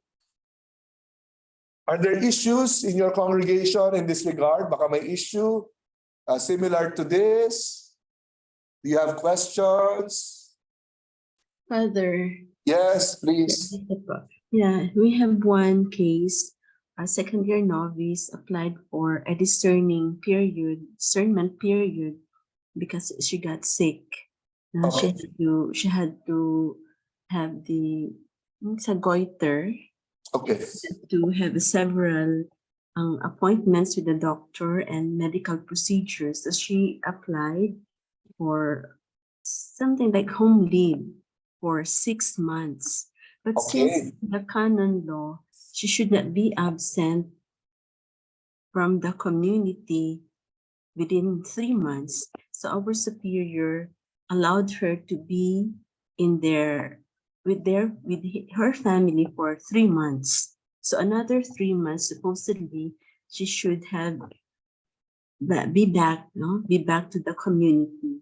But she maybe because of her discernment period, she actually decided not to return. Not to return to the house. Yeah. Okay, so that's a situation. Because beyond 3 months, the novitiate is invalidated, no? So okay. Yes? Did she return eventually, sister, to formation? Yeah, after 3 months, Father, she wrote a letter to our superior intending not to return anymore. So talagang hindi na bumalik sa Congress. Okay, that's fine. Okay, other cases that you'd like to bring up, situations? Okay, let's continue. Now, a person during the time of temporary profession, temporary vows, can request for an indult to leave the congregation. So it's a voluntary request. I would like to leave the congregation. Now, to do that, he should have or she should have a grave reason. Okay? And for most of us, institutes of pontifical right, the permission of the general should be obtained in Rome with the consent of his or her council. Okay? It's quite tedious, no? Kailangan pa magpunta sa Roma. So why? Can't you wait until the expiration of your temporary vows? So isn't that the more practical approach? How long is temporary vows? For some, 1 year lang naman. Who among you have 2 years temporary vows? The Spiritans, how many years? 3 years temporary. MSC, 3 years. Other congregations with 2 years or 3 years? For us, Father, 5 years before the perpetual vow. Okay, but the temporary vows, the validity is for 5 years, tuloy-tuloy? Yes po. Okay. So, and then the And then- renewal, when is the renewal done? No, I mean, Father, every year they have to Every- renew, and then the final vow is after 5 years. 5 years, okay. Yeah. For many congregations, just 1 year of validity of a temporary vow. So maybe the best thing is for that person to be assisted, not to make an immediate rush decision. Because I could imagine a person who would like to do that, immediately leave before the expiration of the vows, might be, overcome with emotions. It's possible, no? Yeah, anyway, for the whole process to finish, baka tapos na, expired ang first vows, no? Okay, but that is one possibility, yeah? One of my bridesmaids professed like today, May 21, Oh, when we arrive in Manila to apply for theology, already asked permission to cross. to leave. So still with the valid temporary vows? Also, you have to undergo this process. So he just the superior told him Just stay, wait for a while, what you want to. yeah. And then He until wants to come back. come back. Okay, yeah. I don't know what will the decision of the provincial be in that case. No? Now, voluntary departure, okay? It was voluntary departure while the vows exist.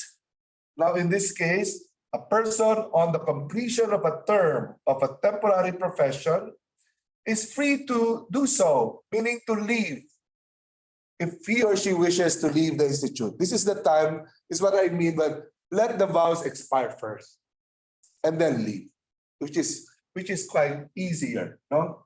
Now, in institutes of diocesan right and in monasteries, okay, for validity, the decision to leave should be confirmed by the bishop. Okay, in whose diocese the house to which the person is assigned. Okay, in this case, syempre naman kasi the institute is of diocesan right, so the bishop should confirm the departure. Okay. Now, how about imposed departure? Oh, this is not anymore voluntary, no? This is now imposed. The competent major superior or the provincial, okay, can exclude a member from making further profession on the completion of a term of temporary profession. Here, of course, this is the time when a person his vows will not be renewed anymore with the view of departure. So in a sense, it is imposed, no? Because I'm sorry, we cannot give you anymore another period of temporary vows, but there has to be some conditions. The council of the provincial should be consulted. Okay, now when canon law says consulting the council, consultation lang yan, ha? The provincial makes the decision after consulting. It does not mean that they have to vote, oh, the majority wins. No, it is consultative only. But it is an important consultation. No? Now, the reason for not renewing the person for vows, for just reasons, as compared with for grave reasons. Oh, so meaning to not to allow somebody to be renewed for temporary vows, the grave reason is not required. Grave reason meaning there's a serious violation of the vows. The person did something quite serious. In this case, there might be kind of reasons which do not have to be very grave. The person might not actually be fit for the congregation, but he is a good person. She is a good person. She's even better than the others in a sense. But there might be a reason why in the discernment of the provincial and the consultors, the person might not be a fit in terms of a vocation. Now, what are the requirements for the validity of temporary profession at the end of novitiate? At least 18 years old, no?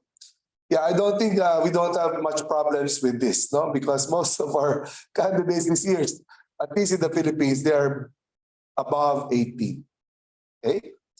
Yeah, when I professed my first vows, I was 22 years old at my profession of vows. Okay? So one should be an age of majority. Hindi na minor, no? Hindi dapat minor. The novitiate should have been made validly, of course. Admission to profession has been granted freely by the competent superior after, here, the council should vote for the profession of vows, temporary vows, no?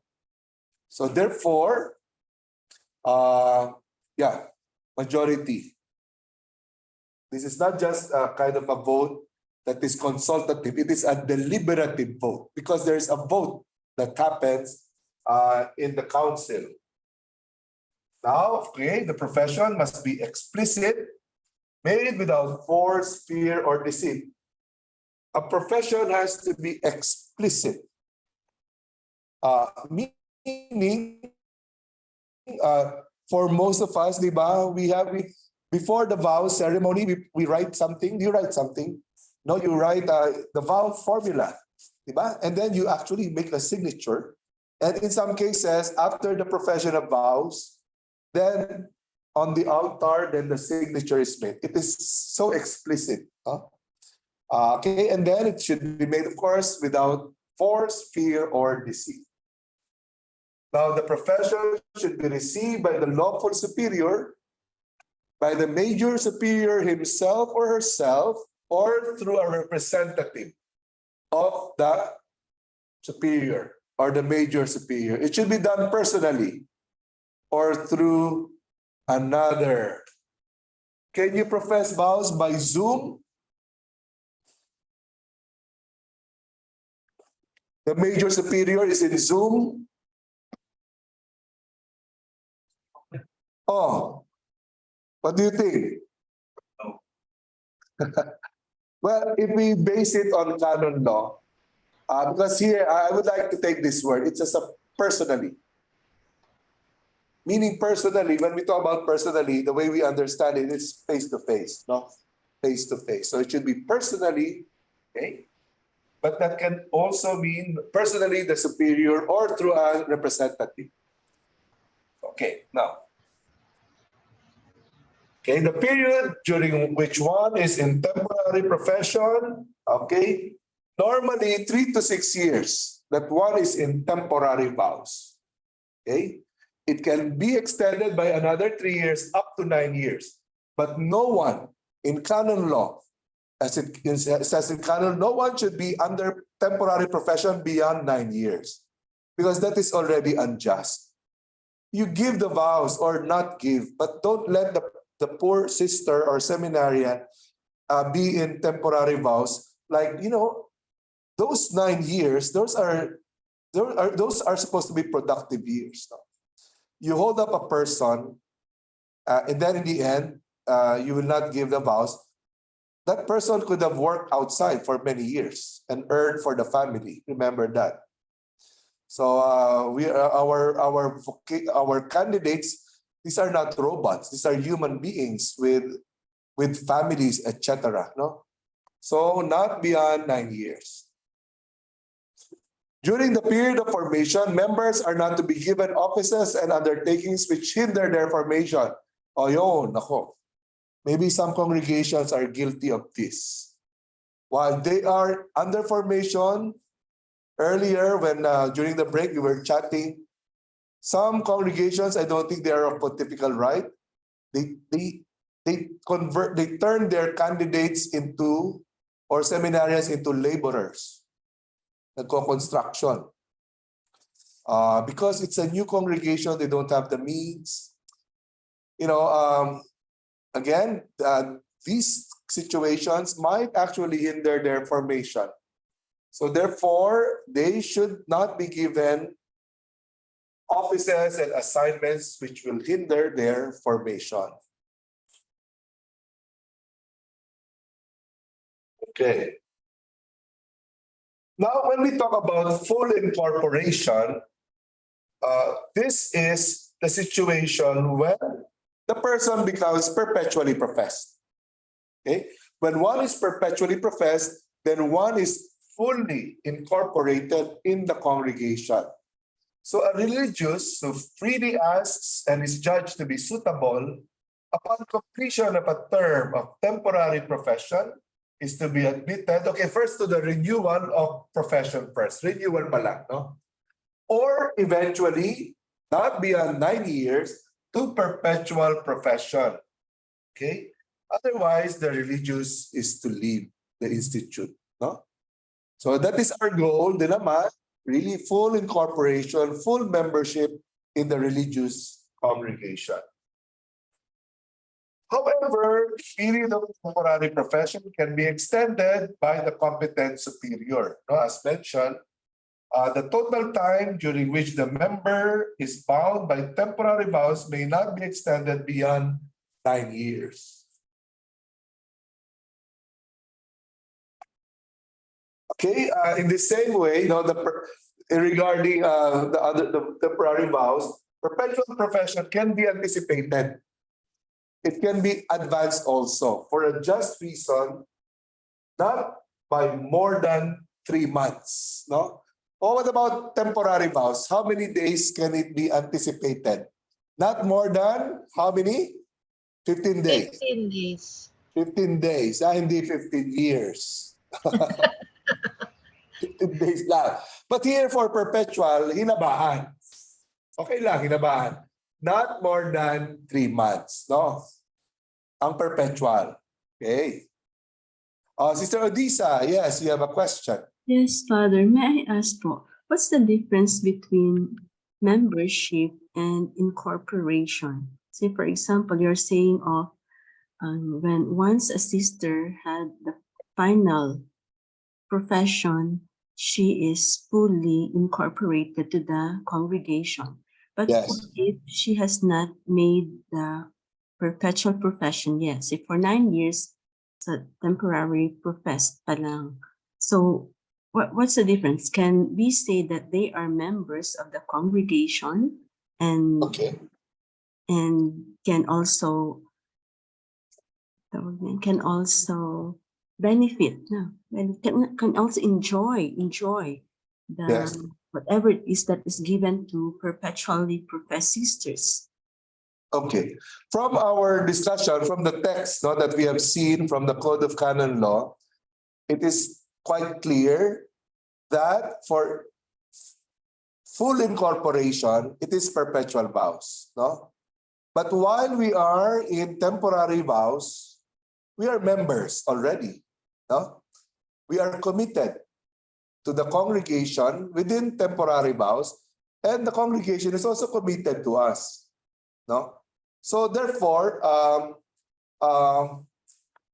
this is the thing, no? Those in temporary vows, if you want to put it in a clear way, no, cannot claim everything, no, from the congregation. You cannot claim kind of rights, no, which actually fully belongs to those who are fully incorporated in the congregation. But what is clear is, as a congregation, as superiors, we have to provide with those who are under temporary vows. Okay.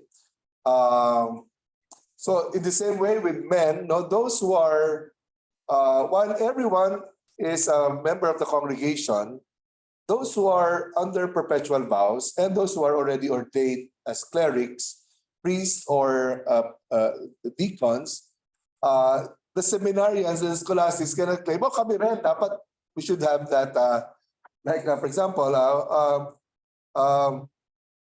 we should also have air condition in our rooms. Why? Because we are both members of the congregation. No, that's not the way it works. No, it is a bit different. Yeah.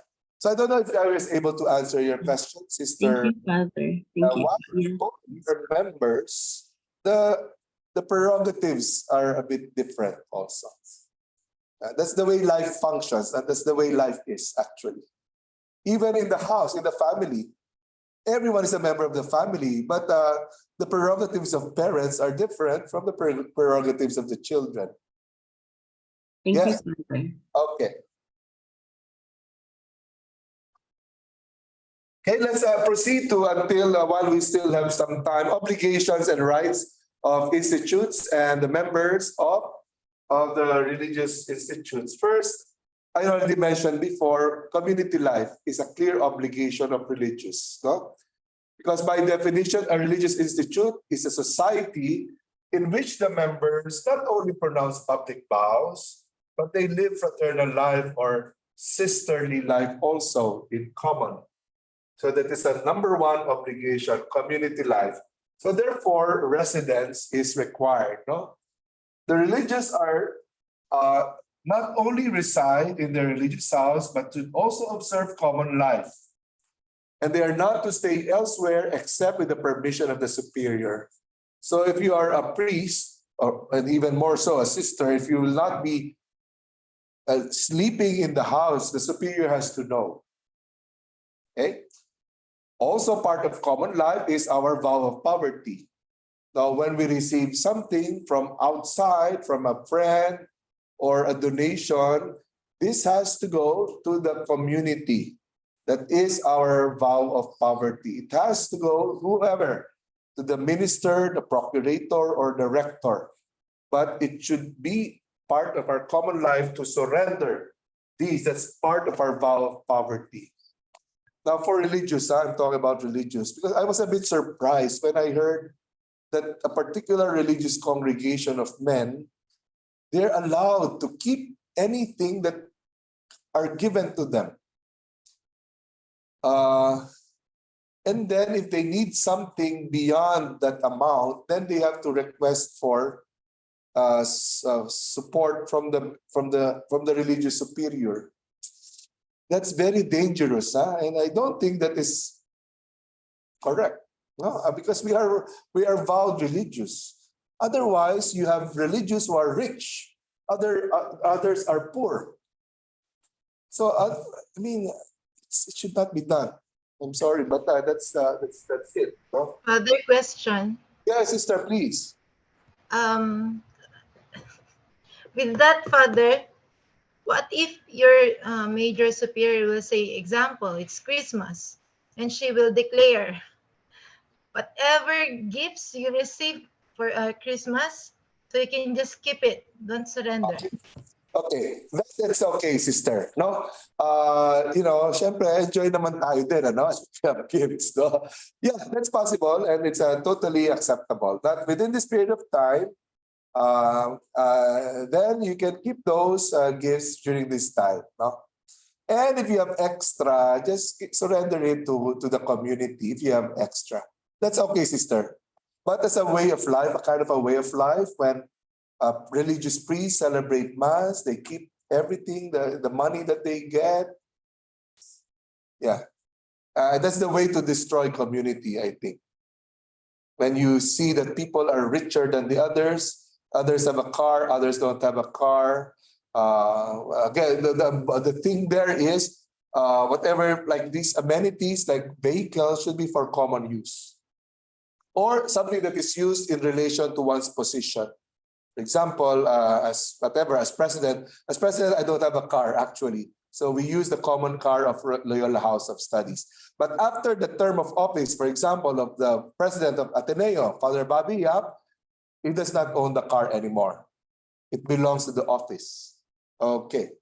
So there, okay. Regarding absence, no, I know this is a concern for a number of us. Major superior can authorize a member to leave the house of that institute for a just reason. And the major superior, the provincial, should get the consent. Consent ito, ha? Consent. Meaning the consultor should vote. But for 1 year only. Ito yung tinatawag natin. We call this leave of absence. Okay? But that's only for 1 year. Not to exceed 1 year. Now, in some cases, 1 year, it might exceed more than 1 year. No? If it is for reason of health of the person himself or herself, or one might have to do studies in a place where there is no house of the institute, no? Or if it pertains to an apostolate to be exercised in the name of the institute, it may exceed 1 year. Okay? Like regarding studies, so here in LST, we have a number of some sisters, no, who come from abroad. They do not have a community, a house in this country. So they are allowed by their superior to live in a place which has no house. So some live in an apartment, some would live in a congregation for sisters nearby. So there, 1 year that may be extended for these reasons only. I just don't want to go back to my community. No, that's not allowed. That's not part of the reason. You just want to avoid your brothers or your sisters in your congregation. The reason should be one of these. That's leave of absence for 1 year with extension. Yes, sister, please. Is that what we call the sabbatical leave? Sabbatical leave? No, sister. But wait. Now, the general term is leave of absence. No? Now, if because of one sabbatical usually is done after 7 years, no, 6 or 7 years of work. One can go on a sabbatical. Now, if one goes on a sabbatical, it can also be within the category of leave of absence. For example, where the person will go for sabbatical has no house of the congregation. So that's practically leave of absence. No? You're living in a house outside the house of your congregation. It can be also, but it's a specific case. But the sabbatical cannot be extended. Usually it's just 1 year is even long enough for a sabbatical. So to extend that, living outside the house of the institute, it should cover one of these reasons. I think it's sabbatical and this because sabbatical is something that is congregation agreed upon. But this one might be if you want to take care of your parent who are already sick, you can ask 1 year. Or maybe like in our case, we have this case of apostolate in Hong Kong. The priest stays outside the congregation's house. Community, and he stays alone. Okay. But every year he has to report back to the community. Yeah. Because they want to see is what the prisoners, the migrants don't have community. Yeah. So sometimes he comes back and go to the community. Yeah. Yeah, because that's a way of reconnecting with one's brothers, no? in the congregation. Okay, next let's see now dismissal. Okay. Now we have the more difficult and more painful situations here. Now, a member can be dismissed from an institute provided the causes are grave. Talagang malala, no? For dismissal. Meaning not trite, not banal, not small. It has to be a serious thing, no? It has to be external in action. An action has been committed. Okay? The person did not just have bad thoughts or bad ideas or even evil thoughts against the provincial or the superior. No, there has to be externally committed action. Now, the offense should be imputable. What is the meaning of imputable? Talagang guilty. Guilty talaga. Culpable. Having moral responsibility. Okay? Now, in that case, we cannot say that one cannot impute guilt over one who has become insane. No? If the act that was committed out of lack of freedom. No? For example, which might actually happen, no? One got intoxicated, and the man lost control. And somehow he did not know that he was able to hit the superior. And the superior got really badly hit, no, and was wounded. Now the question there, is that imputable? Somebody was hurt, definitely. But the offender, did he commit an imputable offense? Okay? Did he use his right mind? Was he within the use of his reason? Okay? Now again, then the offense should be juridically proven, not just hearsay. Investigation has to be done. Okay? Now, some causes, possible causes for dismissal: habitual neglect of the obligations of consecrated life. The word is habitual. It did not just happen once. If it happened once, then probably there is not sufficient reason for dismissal. Now, it has to be habitual. It has to be obstinate disobedience to the lawful orders of superior. Now, honestly, directly, according to the law, if the seminarian disobeyed the superior once, no, is that obstinate? Obstinate should be ongoing. It just did not happen once, no? Surely the superior was definitely very much, offended by that one occasion. But remember, the requirement of the law is it should be obstinate disobedience. And then for unlawful absence, unlawful absence, if it extends for a period of 6 months, no? Then one can be dismissed. Unlawful absence from a religious community.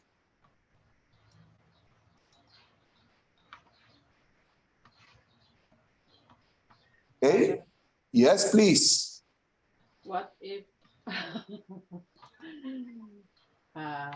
the sister is present, no, in the community, and then she's not participating in the in our life, in the community, not only once but almost. But she's there physically. Physically present, but only that. You mean she has her own cubicle or? But you see each other. You see each other naman. I don't want to be personal, baka ma-identify, no? So a case of a sister or a brother is in a community but rarely participates in common life. Yes, brother, yeah. Yeah, well, of course, first the provincial should be able to talk with him or her. What is the reason? What any problem? Ganyan. Yan. And try to exhort, to encourage the brother or the sister to participate in the life of the community. No? But if the question is that sufficient ground for dismissal? What do you think? Probably no. Yeah, probably no. Is the person still doing the apostolate? Is she still involved in the mission of the congregation? Then if not anymore, well, that's serious. That's major thing in our life as religious is the ministry, the mission. If he or she is not performing that ministry, then that's serious. That's grave. Okay? Yes? Like, ministry.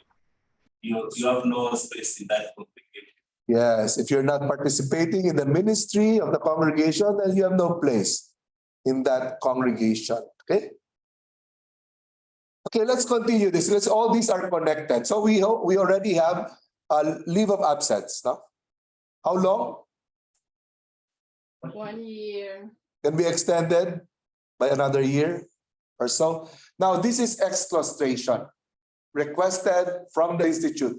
The Superior General can grant an indult of exclustration to a perpetually professed member. Remember perpetual, ha? Hindi temporary. Exclustration meaning living outside of the cloister. That is exclustration. In other words, living outside the community for a perpetually professed member, puede, not exceeding 3 years, from 1 to 3 years. From 1 to 3 years, ang exclustration. That's the standard. Okay, as I said, that's the meaning of exclustration. No, up to 3 years, no? Now it can be extended. If the exclustration is to be extended 4 years, 5 years or so, now the Vatican has to give the permission. Not the Pope himself, but the dicastery for consecrated life. The Congregation for Consecrated Life and institutes and societies of apostolic life beyond 3 years. Or in the case, of members of the diocesan, and of course, the diocesan bishop. So here the question is it exclustration or leave of absence?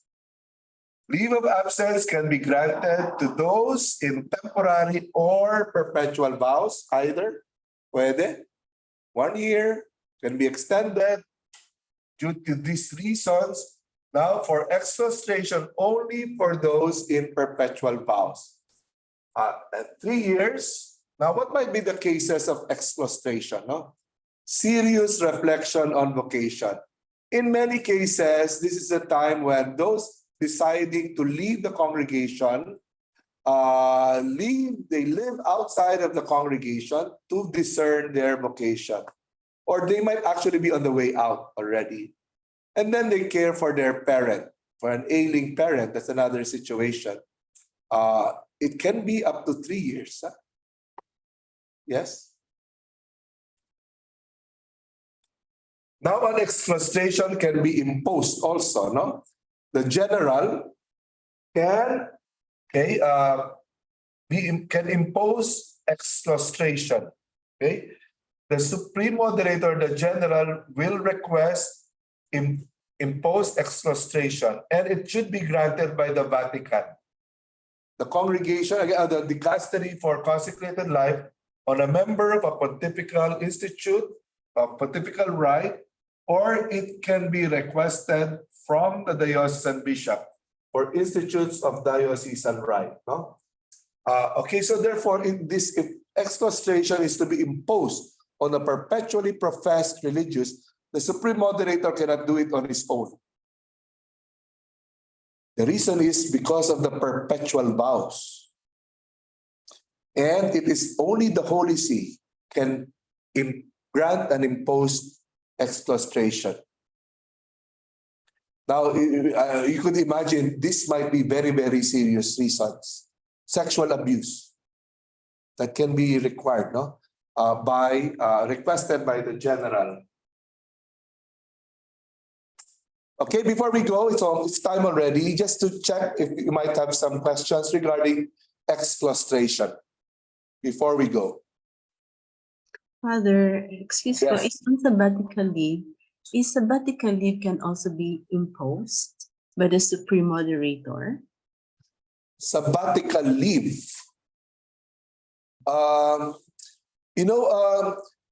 As you see in canon law, there is no word as sabbatical, no? These words just emerged from the practices, but simply it has to be an exclustration.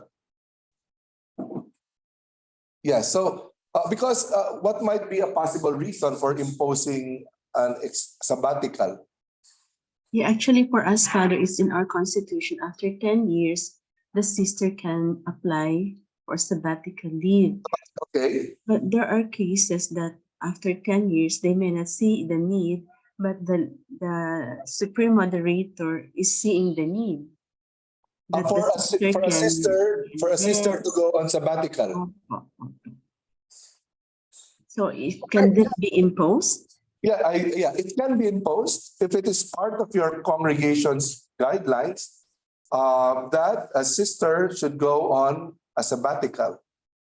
Yes, that's within the prerogative of the congregation. Yes. Sayang yun yung iba. So many other people would like to go on sabbatical but they could not. Yeah, because it's a time to rejuvenate.